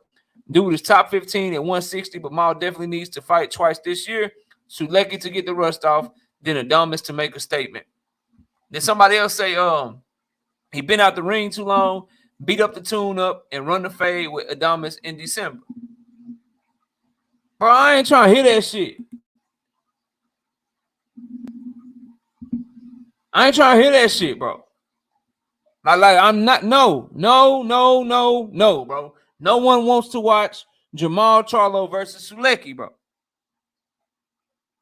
Carlos Adames is the WBC interim champion. Carlos Adames is calling for the fight. Carlos Adames is petitioning for the fight. So Carlos Adames should get the fight, bro. Why can't Jermall Charlo fight the number one contender in the ranking system, bro? When Jaime Munguia was number one, they sent offers all to Jaime Munguia trying to get the Jaime Munguia fight. Now that Carlos Adames is number one, now that Carlos Adames is number one in the WBC, and he's an in-house fight, you ain't got to do no cross shit. You can send an offer to an in-house fighter. Now you try and fight. Now people want to say you fighting Sulecki and shit, and they okay with it. They saying you need a tune-up. My brother PLG Ski said he need a tune-up. KO now, bro. His whole listen, bro. It's hard to tell I'm a Jermall Charlo fan. I know, right? But I am, bro, a huge Jermall Charlo fan. I gotta be objective, bro. That's why I'm warning y'all right now. Hank doesn't do what he says he gonna do and try to make the Devin Haney fight after Ryan Garcia and after Devin Haney fights Loma, bro. You're not gonna be able to tell I'm a Tank Davis fan. I'm warning everybody ahead of time, bro. So don't nobody come for me saying knock out this, knock out that. None of that shit, man. Like I'm letting you know ahead of that, like ahead of time, so you can't be trying to say, oh, no, bro, I'm fair. I ain't changed up. I ain't switched up. I'm fair, and I assess boxing it first in mind, bro. But y'all not about to tell me that this man need a tune up. I'm not trying to hear that shit. When I watch this man fight Highland, Centino Jr., Korobov, Brandon Adams, Dennis Hogan, Derevchenko, and Juan Manuel at middleweight, bro. No, dog. Like, nobody asked him to make the decisions that have kept him inactive. No one asked him to make the decisions that have had him out the ring for 600 days, bro. I'm not trying to watch you come back. I'm not trying to watch you come back and then fight Sulecki, bro. Nope, I'm not doing that, William. Old school. Like, I knew this was gonna happen. I'm not doing that, bro. We were shitting on like a lot of Jermall Charlo fans. I don't know who specifically. If it's you, hopefully you keep it real. Shitting on Triple G. Shitting on Ryota Murata for Ryota Murata being out the ring 2.5 years, being a champion, and then trying to come back after 2.5 years, and he was trying to unify with Triple G. People shit on Triple G's inactivity, but after being inactive, not fighting for like 18 months, he came back and he fought Ryota Murata. These is facts, bro. Like, this ain't my opinion. They both came back after long layoffs fighting a champion. I watched Earl get criticized left and right for having an eye injury and coming back and fighting Ugas. I watched him get criticized for having a motherfucking car accident and then coming back and fighting Danny Garcia, who was number 1 in the WB and who was his mandatory. Okay? Why are we trying to hold Jermall Charlo to a different standard, bro, and being okay with this Sulecki shit? Like, nah, bro. Man, that contract being ran this course, Jermaine Bean. And Sulecki ain't nobody that, like, what's Sulecki gonna do? Like, I'm okay with if you gotta pay Sulecki some step aside money or have him fight the winner or some shit, then cool, bro. But Carlos Adames deserves it, man. This man fought to be the interim champion. This man beat Montiel in way more impressive fashion than Jermall Charlo did. What up, champ? What up, champ? Salute to you. So no, bro. No, I'm not hearing none of that shit. I'm not hearing none of that. Jermall Charlo need to come back and fight a real fight. I don't know. Johnny Q, but that's the word. PLG Ski said he coming off a mental breakdown. Okay, oh man, he made whatever decision he made, bro. No, like Ryan bro, no. Ryan Garcia, mental health. All these do mental health and shit, bro. That, like, whatever. If you fighting, I want to see the best fight, bro. I'm not making no excuse for that shit. If your mental health so bad, then don't fight. But mental health cannot be an excuse for you to come back and fight a trash fight, bro. KQKC say he need a tune up. Man, well, if he gonna take a tune up, they need to make him the champion in recess and promote Adames. Like, this is what I'm saying. Boxing bigger than him. All right, y'all. Boxing bigger than him. Carlos Adames should not have to wait because Jermall Charlo made decisions that things happened in his life to where he kept himself out the ring for 600 days. Carlos Adames should not have to wait for that, bro. If he want to take a tune up or fight somebody else because of his decisions, then elevate Carlos Adames, and I'm sure Carlos Adames will still fight Jermall Charlo when he's ready. But Carlos Adames should not have to work. He should not have to wait, bro.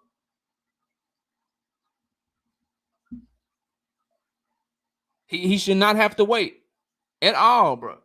Because if the shoe was on the other foot, we wouldn't want nobody else to wait. I don't want to see. So that's cool. Like, if he need a tune up, he need a tune up. But getting a tune up as champion while Carlos Adames is basically forced to wait another year, because let's keep it a buck.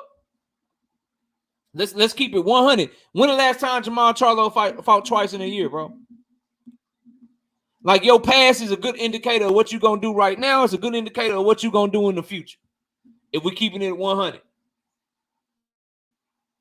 When's the last time that Jermall Charlo fought twice in a year? So can we count on him to fight somebody else in June and then fight Carlos Adames at the end of the year, based off his recent track record?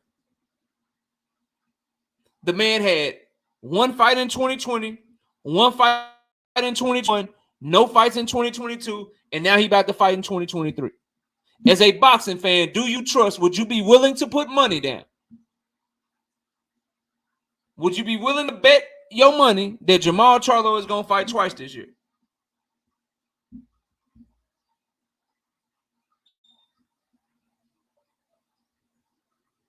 I'm with that. OG, I'm with that. Let him be who he is. Like, let him get back to who he is, but not at the expense of Carlos Adames, bro. Not at the expense of Carlos Adames. That's all I'm saying. If he want to tune up, cool, bro. Take your tune up. But if you want to fight as champion, you got to fight Carlos Adames, bro. You have to. What up, Philly-Zo? You have to. Otherwise, what are we saying? You let him fight as champion, he keep his belt, and he fight Carlos Adames next summer? I'm like, nah, bro. And again, that's, that's the hand that he been dealt because of decisions. Hope his mental health is straight. Hope he do everything that he need to do to get back on track. And I hope he become an even better version of himself. But boxing is bigger than him. The middleweight division is bigger than him. So if you need your tune-up with Selecki,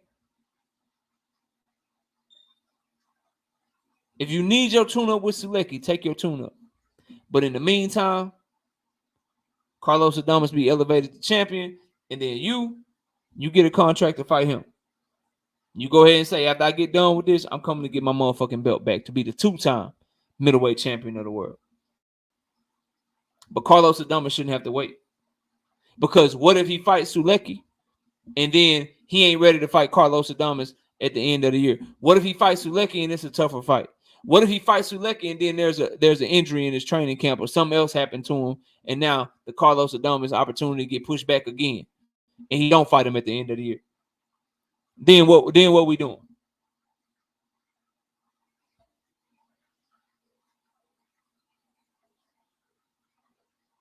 Then what we doing? All that shit could happen, bro. All of that shit is realistic.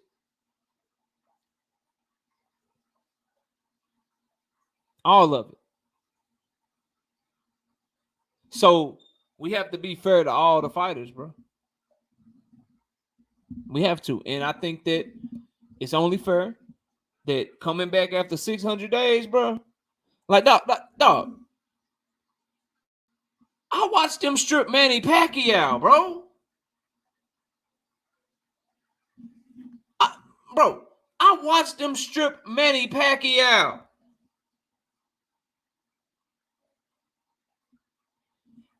They stripped Manny Pacquiao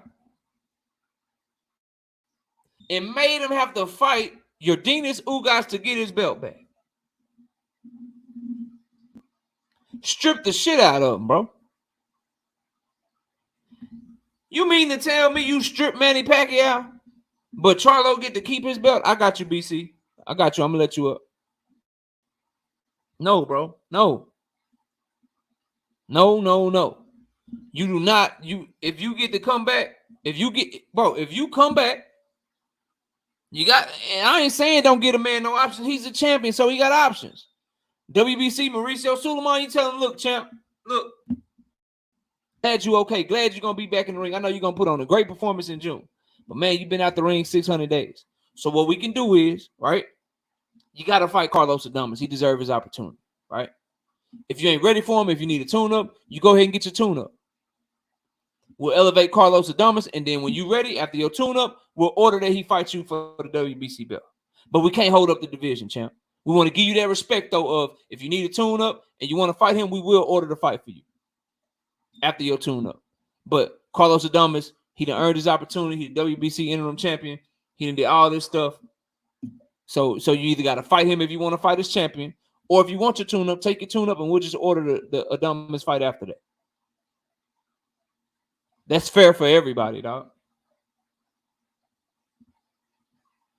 That's all I'm saying, bro. Let me get BC up here. Hold on real quick. Fix this right quick. BC, night, what's bro. up? How you doing, brother? Good night. Yo, Chilling, man. a lot of this, What you got for the show, bro? a lot of this is speculation. See, like you just asked the question. That's what made me hit the line.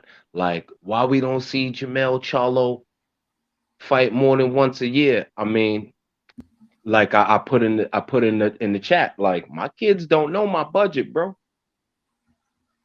We don't know what the overhead budget is. So like that was one of those things that I don't even remember who made that a point. But a lot of these cats fight once a year, and it might have a lot to do with their budget. It might have a lot to do with not their in particular budget, but the overhead, like business. That is not what I went to school for. So I can't speak intelligently on somebody else's pockets. The same way my kids can't speak on my budget. That might have a lot to do with why we only see these cats fight once a year. Just on the business acumen side of things. Like a lot of those, I won't even say PBC because it would be grossly I would be irresponsible to just say PBC. I'm just going to say that I know what my budget look like. And I know that sometimes I can't have oxtails more than once a month because of how costly they are.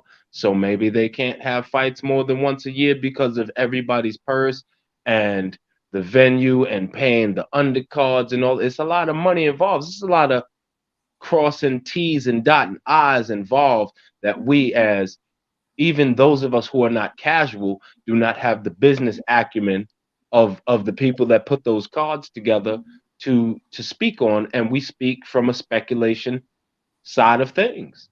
And we are impatient as fight fans because we just want to see the steak and potatoes. We just want to see motherfuckers get in there and put their mitts on each other. Pardon my unsavory Latin. We just want to see people put their mitts on each other. And there's more to it than just people putting their mitts on each other, bro. Yeah. It's more to it than I got you. It is more to it, and we try to cover it all. Like the cameraman got to get paid. Knockout. You know what I'm saying? The lighting folks. The only thing I would say to that is, bro, like, just like I don't know their budget, you don't know it, nobody in the chat know it, but what I do know is they all got freedom of speech. What I do know is Charlo come out and say everything else. So if he's fighting once a year because of budget, or if he's fighting once a year because they just shelving him or whatever, that's his rights to speak up and say something. You and I are not signed to NDAs. I can't do nothing with that, bro. We're not signed to NDAs, bro. Say what? We are not signed to NDAs. Can't nobody tell me what and what not just like to say. You got, just like Al Heyman or Jermall Charlo has certain things that are owed that he has to do for Al Heyman. Al Heyman got certain things he got to meet for Jermall Charlo. And if you ain't getting a fight, but you ready to fight, or whatever the case may be, then that's on you to, you know what I'm saying, speak up, speak your mind. Not if you sign to an NDA, bro. Since I don't know, and you don't know, and don't nobody in the chat know whether or not it's their budget, whether or not it's the money that they got. Since nobody knows, I'm not gonna say that it is or isn't. I'm just gonna look at the fighter and say, bro, you've been inactive. Because what was wrong with their budget in 2019 when he fought twice, 2018 when he fought twice, 2017 when he fought twice? Did they all of a sudden lose budget from 2020 to 2023? His stock wasn't as high. His stock wasn't as high, and he may not have had to sign NDAs. I know you know, like I know, these cats have to sign NDAs, bro. They can't just come out and speak like how we have the freedom of speech. They don't, bro. They can't do that. They are in public perception. They are, I won't say they're higher than us, but I've never signed an NDA ever in my life, but I know that they have to sign NDAs or they would speak on it, because look at how brash these people are. They're fighters. You have to make fighters sign NDAs, because if not, they would mess it up for everybody. They would just talk. Look at how we was talking about Bud don't never say shit. Now we want him to shut up. I mean, the thing is, bro, I don't know whether or not they sign NDAs, but I know it's certain things that supersede the NDA. And if somebody ain't looking out for your best interest, you can speak up, because you could win that case. And at the end of the day, Jermall Charlo is not complaining about his inactivity. He's not saying that I wish they keep me more active. He ain't saying none of that shit. He acting very, very happy. And again, bro, you can go back and look at his box track. Every year, up until recently, he was fighting more than one time a year. And his whole time since being over there, he fought Austin Trout and Julian J. Rock Williams in the same fucking year, 2016. I'm putting that on him, bro, because of his decisions. Because, like, for instance, he had the Sulecki fight that was supposed to be last June, but he pulled it out. If he had fought that fight, we don't know whether or not he would have got a second fight. We don't know what would have happened. So beyond the shadow of a doubt. Beyond the shadow of a doubt. If motherfuckers paid me, pardon my language, if people paid me $2 million for every time I did my job, I wouldn't say shit either. If you wanted to be great, and you knew you could make more money, and you wanted big fights, and you wanted to be active, and you wanted to be a true champion, you say something. When you don't come from money, money is not the bottom line. He's complacent like you. That's all. That's the only point I'm making. He's complacent like you or I would be, because we ain't seen that type of bread. Exactly. That's not complacency. That's called grateful. That's called what? Grateful. When you come from shucking and jiving and scratching and surviving, $2 million every time you work, that's you're grateful for that. It's not complacency. It's you afford a better cost of life, a quality of life for your family. It's different. And we have to look at it like we have families. Like, I'm not getting an ass whooping to pay my bills. Mm-hmm. I'm not. And if I did, you goddamn right, I would be choosing who whoops my ass. And so would you. So I think if it were me, I'd rather get in the ring with Caleb Plant than Joe Joyce if I got to make $2 million to get my ass whooped. I got you, but him being grateful has nothing to do with him acting as if he don't want big fights. Him being grateful have nothing to do with acting like he don't want to fight Andrade, acting like he don't want to fight David Benavidez, not wanting to fight the best possible competition, being cool with just basing his career off of Canelo won't fight me. They ain't got nothing to do with him being great or being grateful, bro. And he ain't got to be grateful, because at the end of the day, he did that shit himself. So I don't buy the grateful shit. I think he complacent. But check it, brother. I think he cool. His attitude is that of somebody that's complacent. His attitude is that of somebody that he don't really care who he fight. He just want the money. And he don't care how many times he fight. He cool with, like, oh shit, if I'm only gonna fight once a year, then I'll take this little $2 million and I'll get it popping. Because if he wanted to come back and be the best, he come back how Earl Spence came back. If he wanted to come back and be that dude, he wouldn't come back on no tune-up shit, bro. He come back trying to fight the best names, bro. If you could get paid $2 million for laying one person's stairs every year, would you, unless you just greedy, would you be trying to do 12 and 13 stairs? I just got paid $2 million for doing this one set of stairs. It's time to chill and spend this $2 million. 100% I'm wood, because I'm a hard worker. 100%. If I get to 100,000 subscribers, nigga, I want 200. If I get to 200, I want 300. If I get whatever I got 168 people in here right now. I'm trying to figure out how people can hit the like button so I can get to 300. I always want more. I always want more. It ain't greedy.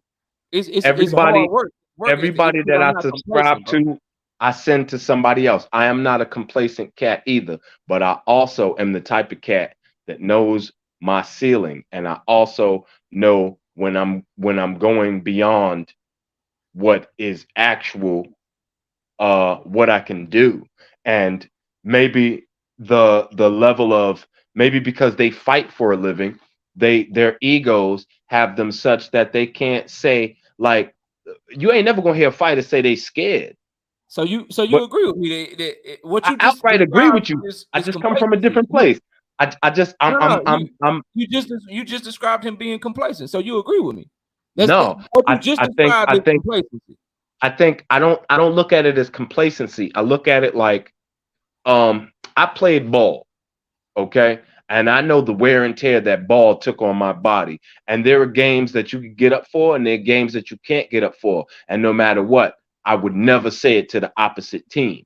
However, there are games that your ass don't get up for. There are games that, like, when you go into it, you know these niggas got your number. You know you gonna lose, but you still got to get up. And because your mama came and your girl came, you still got to do your quota. You got to put up your numbers. But when you that guy, you know that team planned against you, and you might not get your numbers, and that makes you I look feel what bad. you're saying, but you got players like that. That's exactly what you described. I understand what you're saying. I ain't saying that you're wrong, but you also got them dudes that's like, no matter who they playing, no matter what's going on, I'm about that shit. I'm cooking shit. That's a And fact. that's what I'm calling on Jermall Charlo to be. He ain't being there, bro. He not doing that shit. What he's on is some like, hey man, I'm cool. I'll get up for this guy. I'm cool with once a year shit. 2 million for 1 year. Nah, I mean for one fight a year. Yeah, I'm cool with that. But as far as me like wanting to chase greatness and dare to be the best and coming back trying to show that I'm that dude.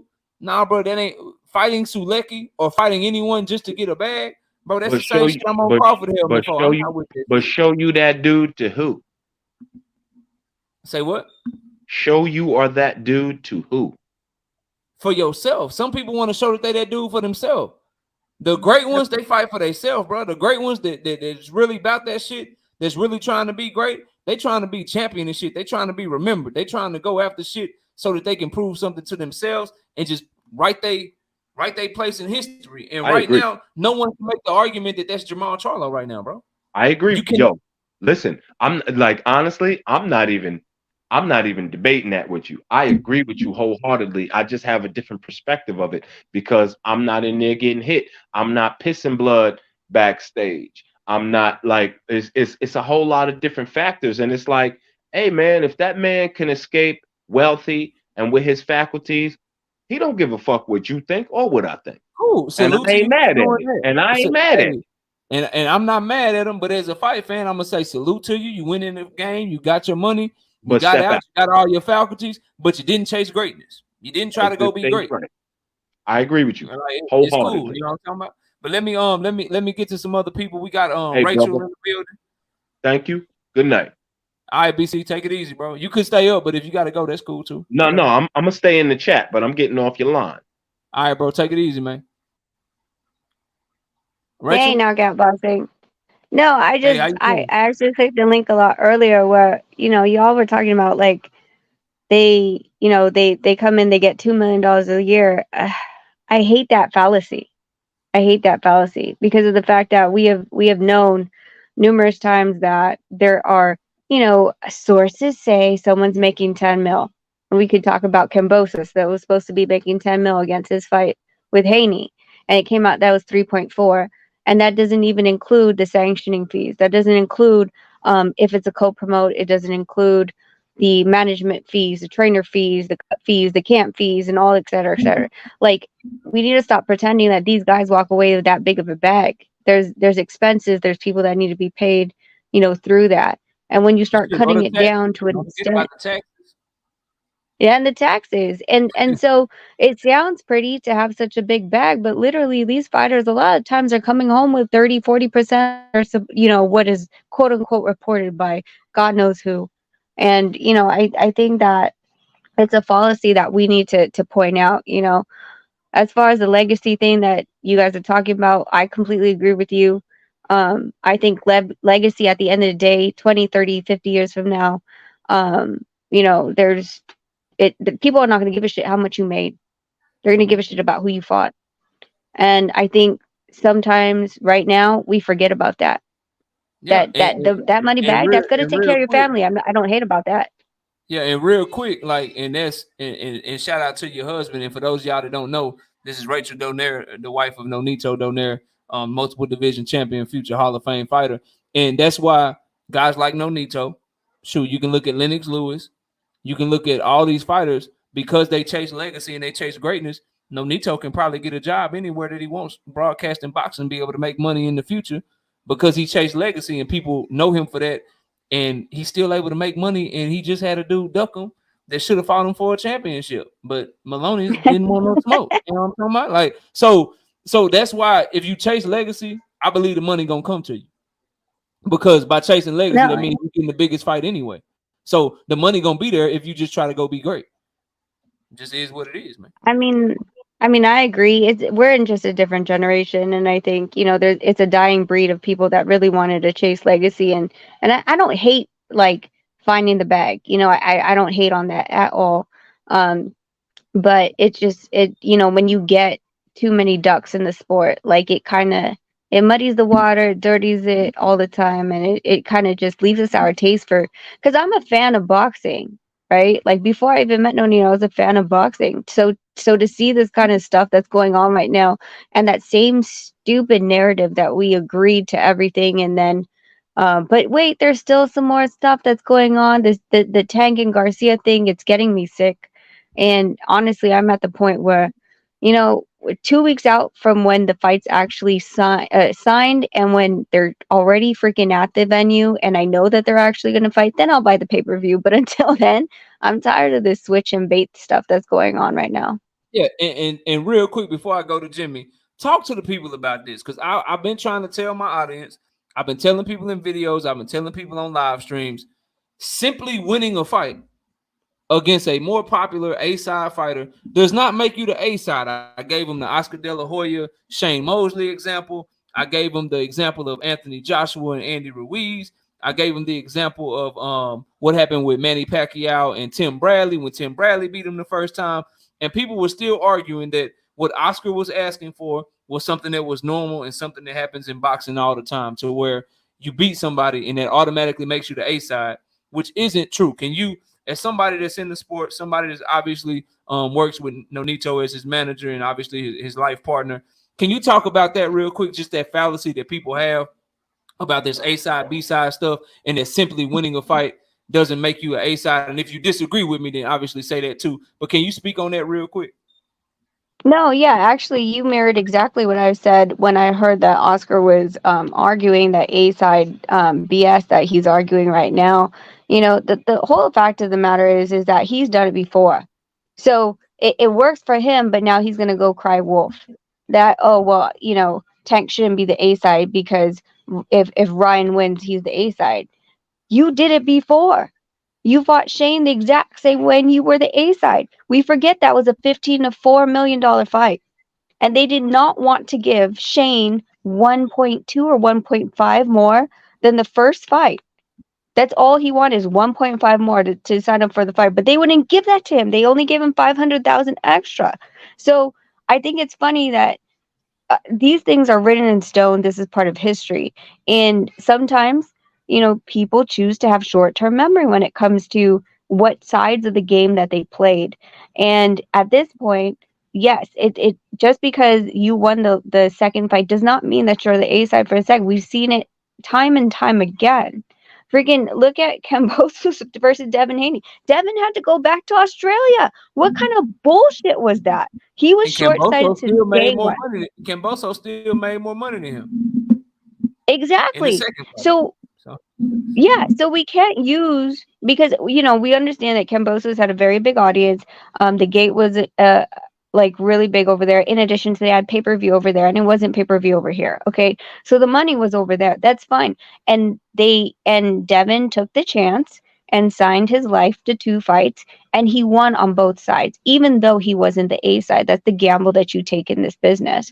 So these people saying like, oh, it's never been done, or that's not how it works. Like, listen, at the end of the day, I'm like, well, Oscar, honestly, if you thought you could sell more, then why don't you put the fight? Why doesn't DAZN put the money where their mouth is?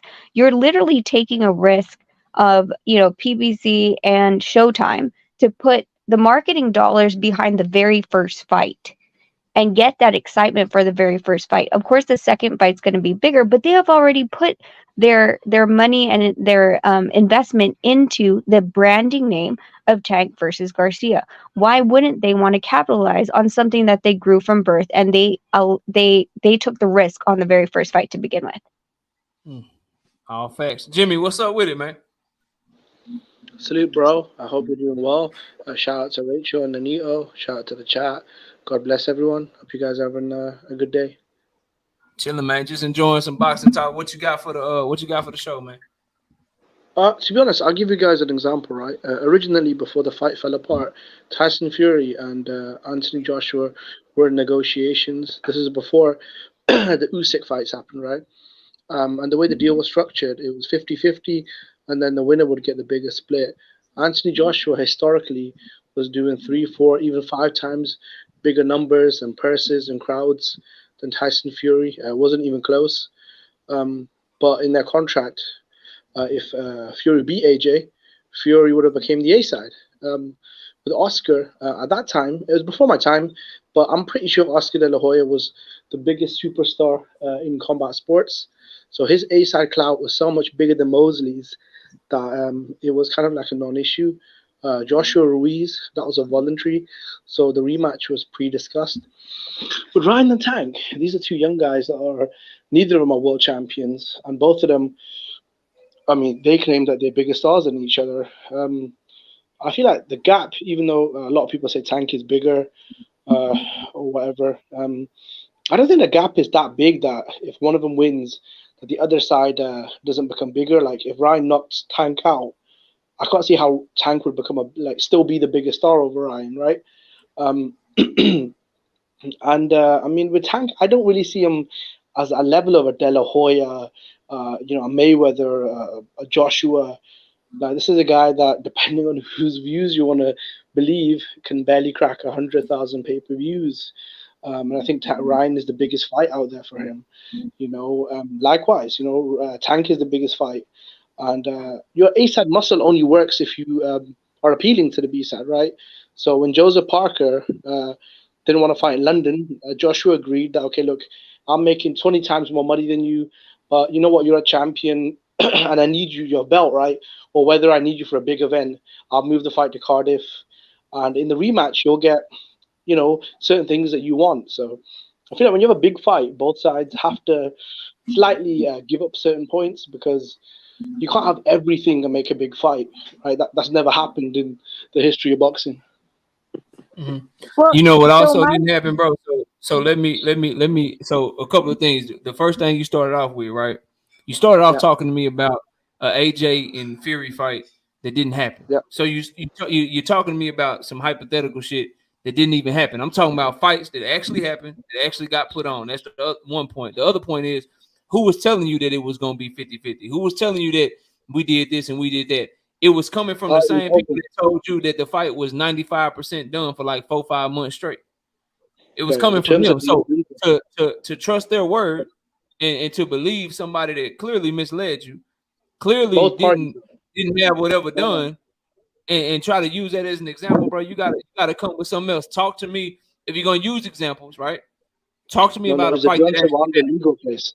No, that fight was going to happen. Both sides were no. in Talk to agreement. me. Talk to me about a fight that actually happened, Jimmy. Talk to me about a fight that you can point to that actually happened. Don't talk to me about what should have happened Okay, well, Tyson and Fury this knocked happened, out. that happened. Talk to me about. Okay, Give me a solid example of that, like a real one, not something sure. that When didn't even Tyson happen. Fury That knocked fell out. through. No. I mean, look, it fell through, but the terms had been agreed, so it's the same basic logistics Who of what said you're that the talking term? about. Who said that the terms had been agreed to? Frank Warren and Eddie Hearn, both parties. Okay, and also Bob Arum, right? Yeah. Everyone was on the same hymn sheet. Okay, The only so thing the that same derailed people that that. told you, hold on. So the same people that told you that Deontay Wilder's rematch clause had expired, that he had no rights to a rematch, the same people that lied to you and told you that, or the same people that told you all the shit that you're telling me right now. And plus, the fight didn't happen. So how is that a valid example, bro? No, but they still came to an agreement, though. That's my point, right? Whether No, Wilder's rematch but was who valid told or you that not they is came to an irrelevant. agreement? The same people that lied to you about Deontay Wilder told you that they came to an agreement. So why do you believe them? Is the question. No, well, they didn't lie though. well, why So that can't was the we just, case. Jimmy? Why don't we just go to what Ryan said? Ryan said that he told them to agree to all terms that Tank said. Why is it all of a sudden there's a complete backpedal? Backpedaling what? Apparently, Oscar saying that they agreed to everything, but when they got sent the contracts, there was different language in the contracts. Or else the fight would be happening, wouldn't it? Like clearly something wrong must have happened. Mm-hmm. You can't say Mm-hmm. that you agree to all terms then. Because here's the thing, Jimmy, that when you discuss a contract, there's the terms go out first, Yeah, and then you sign that, and then the yeah. contract comes out. So they had to agree on the terms first, and Ryan said, "Give them everything that they effing want. He doesn't care." And then now Oscar's saying otherwise. So Well, so if you give me a sheet and I read it and I say that's all good, I agree to everything, but when you send me the contract, it's got 30 things that I never read or agreed to. How's that the same thing? those are material terms that should be in the term agreement to begin with. But again, Jimmy, and this is where I think you're making a mistake, and this is where I just can't follow the logic. So what you just did with Anthony Joshua and Tyson Fury is you gave me an example that never happened, and you gave me an example where the parties that are giving you this news also lied and told you some other shit that turned out not to be true. And you just did it again with this Oscar De La Hoya shit. The shit that Oscar De La Hoya is saying about, hey man, they sent me, we agreed to everything. Then when they sent me the contract, it had some totally different shit in it. He's the same Oscar De La Hoya that told you, hey man, when you win, you become the A side in boxing. That shit is pretty standard practice. That's how it's always been, which was a complete and absolute lie. He's the same Oscar De La Hoya that told you, hey man, this all we need is this little rematch clause shit to be fixed. Once it gets fixed, this is the last point, and then we on to the fight. And then once they fix the shit and send him back what he was asking for, he's the same Oscar De La Hoya that told you, hold up, we got a couple more points, we got a few more things we got to do. So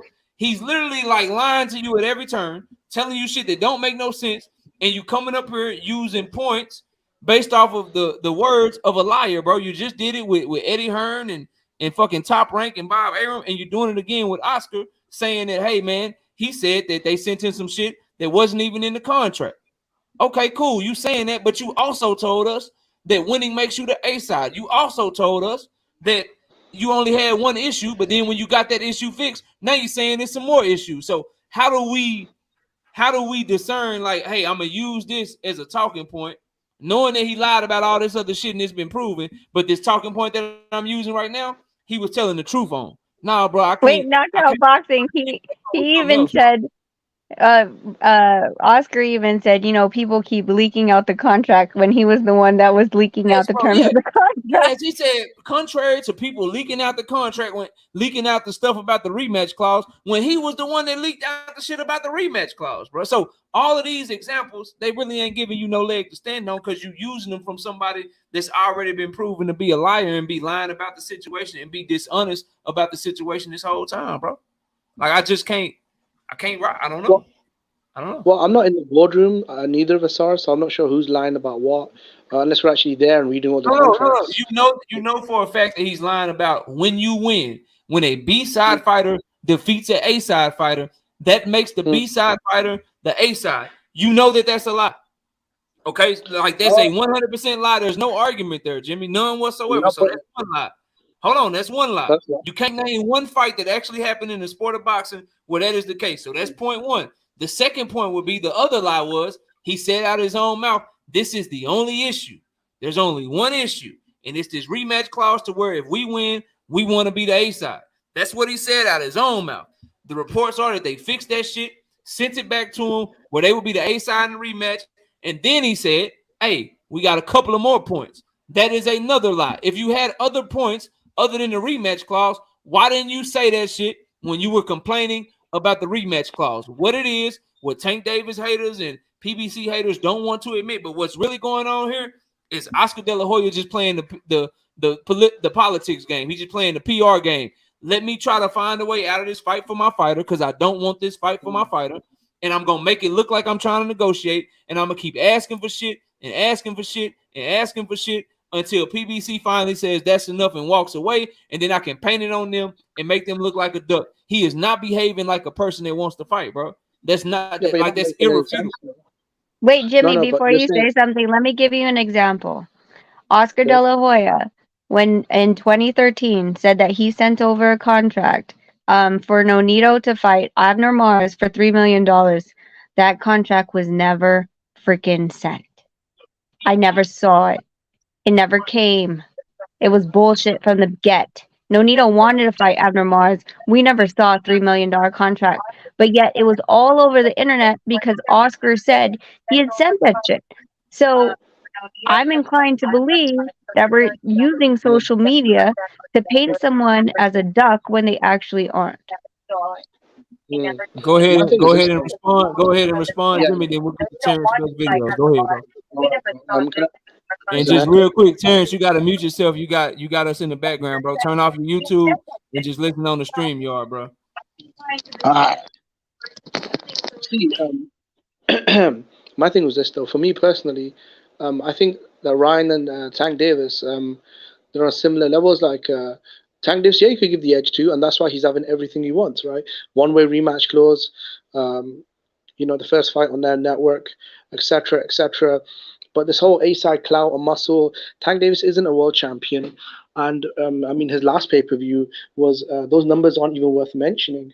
So okay, he's a good ticket seller, but so are a lot of other people, So yeah, you've got some pull, but being an okay ticket seller, I don't really get all this like the might of Tank Davis and his A-side clout when the guy can barely crack 100,000 pay-per-views, when he's never been a champion legitimately for several years. I think he's got the edge over Ryan, if you want to say, sure. But how far does that edge extend to? It might go to the first fight. Will it leak over to the second fight if Ryan beats him? I don't think so, because I think these guys are very close. Both guys, if Ryan Garcia fought Hector Garcia with a massive undercard, could he sell 60,000 pay-per-views? Probably. Would he bring out a big crowd, as far as attendance? Probably. There's a debate, or Tank's a better ticket seller. The Ryan fans are saying, yeah, but Ryan's got bigger corporate sponsors, or he's got a bigger Mexican following or whatever. For me personally, I agree with you, Knockout. I'd edge it to Tank. I feel like he's been on the world level longer than Ryan Garcia. But if Ryan Garcia beats Tank, that little edge that he's got, for me, would be non-existent, because unless you're doing the kind of numbers that Canelo, or all the examples you're giving me, you guys, are real A-sides, real rock stars, real champions, not dudes that are making $1 million purses and can barely crack 70,000 pay-per-views and haven't been legitimate champions in several years. For me, your A-side muscle only goes so far. I'm saying your A-side muscle only goes so far. Oscar De La Hoya, is he a liar? I want to pass it to Terrence, bro. Possibly. I want to pass it to Terrence, but real quick, the definition of a real, like when you say real A-side, all that shit mean is I bring more money to the table than you, bro. I'm a bigger revenue generator than you. Like, to try to compare Tank to the guys of yesteryear, that ain't what make him the A-side, bro. What makes you the A-side in the fight is the person that you fighting.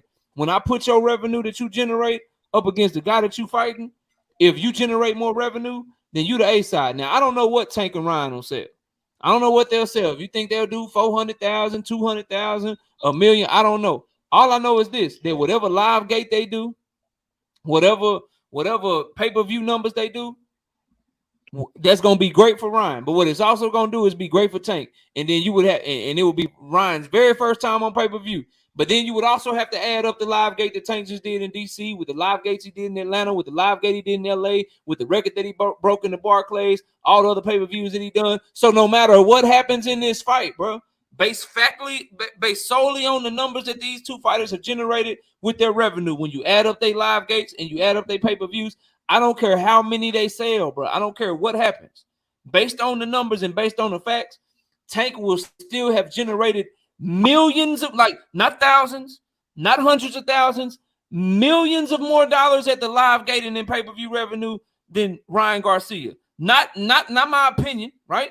Not my opinion or me fanboying or nothing. Just 100% facts.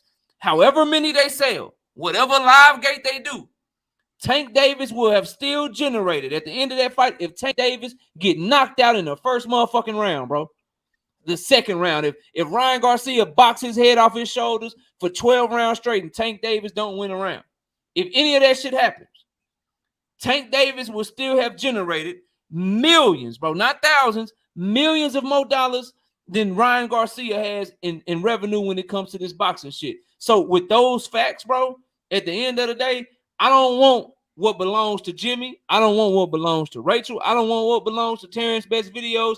I don't want Zulu shit. I don't want Don shit. I don't want nobody's shit in the chat. All I want is what's owed to me, not a penny less, not a penny more.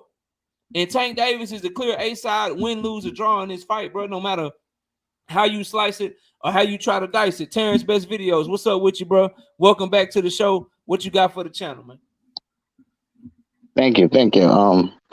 Yeah, just quick on that matter. I think the problem here was that this should have never been an issue because that was a rematch clause. So I mean, if Tank is as good as they say he is, he should be confident enough to beat um him the first time. So there shouldn't even be a rematch. So I really don't know what the big issue here is. And as far as the A side, I mean, a lot of this A side was built around pay per view numbers. Now we're seeing that Hey, many of these. real quick, Terrence, let me ask you a question, bro. Do you think Floyd Mayweather was confident in his fights? Yeah, You know yeah, he had a absolutely. rematch. You know he had a rematch clause in all his fights, right? Well, not sure why, but Like yeah. a rematch clause does not mean lack of confidence. As a matter of fact, it's the opposite, bro. Then I'll let you finish cooking. A rematch clause, like what you're saying by putting a rematch clause in, if you beat my ass, I'm gonna fight you again. I'm such a dog. I believe in myself so much that if you beat my ass, I'm running it back because I know you ain't gonna beat me twice. That's the opposite of not being confident, bro. People try to run with that shit and paint that narrative like, oh man, if you confident, you don't even need a rematch clause. Like, why would you even want a rematch if you confident? No, a rematch clause is to cover yourself and to make sure you get an opportunity to get your get back if somebody wronged you. What Chris Colbert did when they asked him about Hector Luis Garcia after Hector Luis Garcia beat his ass, saying, no, I don't need to beat him. All I got to do is become world champion, and then that loss goes away. That's the sign of somebody that's not confident. What Deontay Wilder did, even though Tyson Fury put hands on his ass in the third fight, wanting your rematch, going and trying to get your get back, that is a sign of confidence, bro. So that whole, hey, if he was confident, he wouldn't take a rematch clause. Nah, bro, this shit boxing. Anything could happen. He could be winning the fight, get caught, and then lose the fight. Or he could, Tank a slow starter. He could fucking get cut in the third round by accidental headbutt. And then it goes on to the fifth round. And because he is slow starter, maybe he was turning up on Ryan, but he down on the cards 3-2 and lose the fight because of some accidental fluky shit. Or he could go to throw a punch and throw his whole goddamn shoulder out and fuck his shoulder up. Or fuck his whole hand up, break his whole hand in the fight and can't continue. Not because he losing or because he didn't want to. He just can't continue. He can't do shit. That's why they put rematch clauses in fights, bro. Because anything could happen. It's not a sign of lack of confidence, bro. People gotta get off of that. But go ahead, Terrence. It's technically it's an insurance. Okay. It's literally an insurance. I mean, you could step on no Nito fucking stepped on the referee's foot and then had to hobble around for the next 6 rounds on one leg against Juarez. Shit happens. Things happen in the boxing. Right. That's the reason why they're independent contractors and that they were supposed to have the insurance on the back end. So it's not to say that, well, they're not confident beating them, but shit happens. Okay. And the next thing I want to say is typically when you want the rematch, it's because a title's on the line. Last time I checked, I don't think this is a title bout of any sort. So, why does he want them? I mean, what is it? Just it seems to me like all this is a money grab by the networks, not really the fighters. The second, well, that's not really what I wanted to talk about. I wanted to talk to Rachel because I think a week or 2 weeks ago, I'm not sure when you were on the show, Rachel, you kind of like bashed Terrence for This the is her first. negotiation. This is her first time. This is her first Oh no, time. no, not on your show. Not on your show. It was another show she was on. She bashed Terrence Crawford. Now I would ask Rachel this: How many fights have you? How many fights have you negotiated with Denito, your husband, where he received no guaranteed money? I just would like to know how many of those fights that you negotiated. More than 2. But in addition to, how do you So feel those, like I bashed him? you said you negotiated 2, and what 2 fights were More they? than. But When were they in yes, his career? When were they in his not going to career? say because I'm under a confidentiality agreement and non-disclosure. But you can tell me what makes you think I bashed him. Oh, because Since that was you basically criticize Crawford yeah. in that negotiation, saying that it was his fault that this fight didn't go through. Is So there a lawyer? Okay, I'm trying to figure okay. out how is that the case when he got offered no guaranteed money, that this is a fact, no guaranteed money, and he was not going to have any say so in the expenses. If that's the case, he doesn't know what his 35% is. You keep everyone is saying he's getting 35%, but 35% of what exactly? Because we don't know what it is if we don't know what his expenses are. Yet you and everyone else is criticized Bud for not signing a contract, by the way, that was never even Okay. sent. I see So what you first did, of Tim. all, You came up here and so came for Rachel because it's you okay. already know It's what I okay. did to you. But I'm gonna let y'all go. My bad. Go ahead. So first of all, Don't worry, bro. You got an backup amateur. this time. So Terrence, first of all, when there's somebody that's supposedly negotiating on your behalf, that's a lawyer. How are you not going to name the name of the lawyer, which actually could go against everything that a lawyer stands for, plus their license? How are you not going to name them? How are you not going to take any action on someone that's supposed to be negotiating on your behalf with an engagement letter that's legal? How are you going to tell me that Al Heyman, who has been doing their job for God knows how long, Oscar De La Hoya, if someone went to Oscar De La Hoya and said, "Hey, I'm negotiating on behalf of Nonito Donaire," you don't think that they're going to call me and say, "Hey, is this guy representing you?" Well, may I ask you a You're going to question, tell me Rachel? that So you're calling Terrence Crawford a liar then? Is that what you're doing right now? I'm not saying that he's a liar, but I would Well, Yeah, expect I this that is if what am. he's that. Terrence said. I I am am. saying, He a motherfucking. I, He a motherfucking I'm That's liar. what. what He a I'm liar. That's saying what. is, what I'm saying is, if this So was you. a story to be told, you're asking me a question, let me answer it. If this is a story to be told, we are in the United States of America. And if this guy is an actual lawyer, there are repercussions for lawyers who are falsely pretending to be representing you in any case, true or false. And apparently he knows the name because he asked Al who he was supposedly negotiating with, and he didn't take any repercussions. And he didn't Again, name the person. again, what you're essentially calling Crawford, just like Knockout says he's a Did liar, not. but none of I you have I any did proof not. of him being a liar. This is what the I did man not. said. He said somebody called Al up Who? into pretending to be a Who? lawyer. We don't even know if Who? this guy was a lawyer. How do we know if he So, was a lawyer? who? Do you know how illegal that shit is? I Well, it don't see is nobody illegal. behind There's a bars, and lot we're of talking about millions of Rachel. There's a dollars. So lot of things that who? are illegal. They beat Who? people. The cops beat people up every day. That's illegal. Who? It happens. So why It why doesn't isn't he mean it naming doesn't them? happen. It Why isn't he doesn't mean naming them? As much as you're criticizing naming me, he why hasn't he named the person who has he said allegedly used his name? he said that the person spoke Uh, to Al and it wasn't And representing then, him. So we don't know. uh-huh. Well, if you That's don't know legal why, terms. I Like you don't. could actually sue. What people can sue for Uh, a lot of things. Like Breland could have sued that Deontay Wilder. He didn't choose So this, you're going to and he tell said he me that poisoned his water. someone who I'm had just saying messed it up $1 doesn't matter. million negotiation, you're not going to step in and actually take legal repercussions against that person. That's what you're Not telling me. So necessarily. Well, that's an amateur Breland move. did not. That's an Well, amateur move. Breland I'll hold. tell you why that's an amateur move. Because if you allow people of scum of the earth to allow your name to be run through the mud in a negotiation like this without taking legal repercussions, guess what? Uncle Joe around the corner is going to do the same damn shit to you because what you going to do? You ain't going to put him in jail anyway. You didn't do that to the first guy. Again, Why is this even an we issue though? don't Because know. Neither whatever do you. confusion there was. No, I'm just saying, why is this an issue? What? Because whatever confusion there was, no, I meant the talking point, right? Whatever confusion there was with the lawyers, that got resolved within a couple of weeks, right? The thing that dragged this on for several months were many other things, though. For me, it is confusing, though. I'm not going to lie about the lawyers and all that, but I mean, Bud said, that wasn't his legal team, so that got cleaned up pretty quickly, though. That wasn't the thing that kind of halted the fight or made it fall apart, right? So I don't know why fans Okay, keep so trying you to want bring to it back talk to the. about approval expenses. This is why I'm telling you that it's an amateur move and it's green.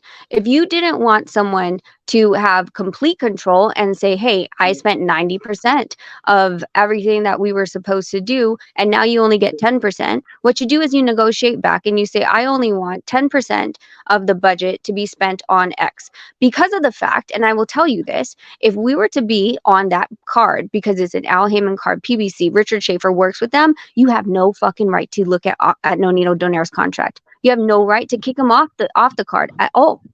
There's no reason because of our contract with Richard Schaefer and whatever he deals with Al Heyman and the PBC. It's again non-disclosed and confidential. You do not have a right to say every single fighter on that card is not worthy of their purse to be approved to be on your Did Bud undercard. say that though? See, again, Oh, Richard, did Approval Bud of say that? expenses. What do you think No, but approval Rachel, of expenses is?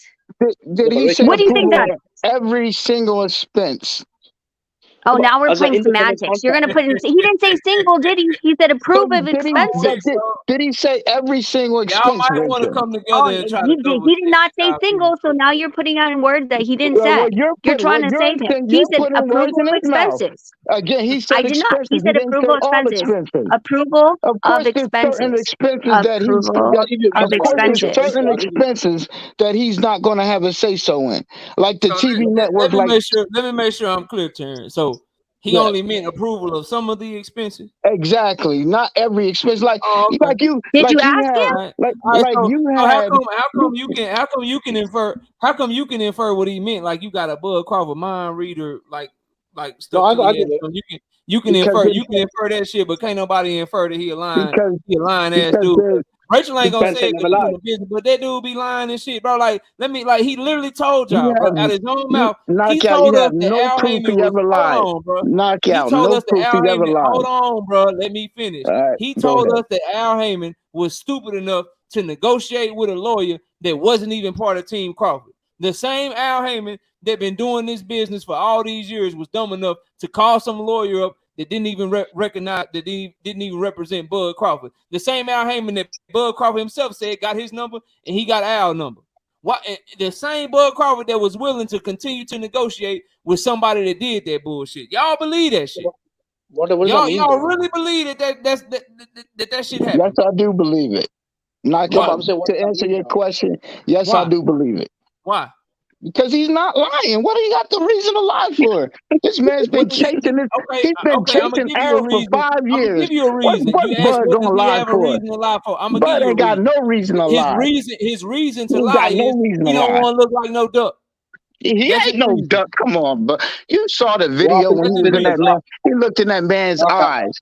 He took his heart. That what you happens? saw him take to that man's heart in that video. Y'all know All he's right, not Terrence. ducking no Terrence. Bud. This is where I'll leave it to you. This is where I'm gonna leave it to you. He didn't want to fight with Al Heyman because he said supposedly there was a 2 or 3 fight deal, correct, on the table. No, he said there was Yes never or a no? multi-fight I didn't agreement. hear about. I heard No, Oh about no. my that maybe God, years ago. I didn't hear about that recently. No, I didn't it hear. was In recently. fact, Terrence said there was no. Well, He said it was Rachel, one fight. he said Terrence they were said never one offered fight. anything. Yeah, that's what he Got said, to Rachel. In ask the lab, her. he said he was never offered. Terrence He said said he was one never offered fight. a multi-fight That was deal. yeah. That's That's what what he he said. said. There was One never a fight. Hey, multi-fight Terrence deal. Crawford also said, Terrence, that he never said being undisputed motivated him. Was he lying when he said that? He's already done it, though. He's already done it, though. And this knockout. I No, want to say I'm this. asking you a very Okay. simple question. When he went on there, he talked to the Zone Boxing Show on Akin Barak, and he Okay. said, he was talking to Kate Abdo. He said, I never said that being undisputed motivated me. I said being world champion motivated me. Was he lying or telling the truth? When you say lying, it has to be with Was he lying? intent. No, he said no. It's It very has to simple. be intent. He said I never said being undisputed motivated me. I Again, said being world champion motivated me. Was he again, lying or telling the truth? it has to be intent to be a lie. That's all I'm saying. So a lot of times you keep saying No. Bud is Either lying. he It has was to be lying and intent. He has to know no. what he Answer said. the question, bro. Answer No, the no. question. Nope. I can't. No. Answer the question, bro. We're not doing that shit. You came up here. I'm respectful, but we gonna talk. If you want to talk, we gonna talk. You already know how I do, bro. So answer the Okay. question. When he was talking to Kate Abdo, It I'm gonna may ask be a you lie again. and So it you may keep not be moving. a lie. No. But you won't let me explain. You gotta let me explain. It's either a lie or it's not. No, it's Either not. he said it or he didn't. No, So I'm no, gonna ask that's you not, and again. No, that's sir. not I'm a gonna lie. ask you No, again. a Hold lie on. has to have Stop intent. talking. Stop You have talking. to. I'm gonna What? ask you. I'm gonna ask you again. I need you to answer the question. It's a yes or no question. It is Because not a what I'm yes or asking no. you is It's either he not. said the shit or he didn't say the shit. So he said out Okay, his he own said mouth. it. Yes, I but never said that being undisputed motivated me. I said being a world champion motivated me. Was he first of all, lying or telling the knockout. truth? First of all, knockout. I don't know anything about these statements you're talking about, but I'm assuming since you're saying it is accurate.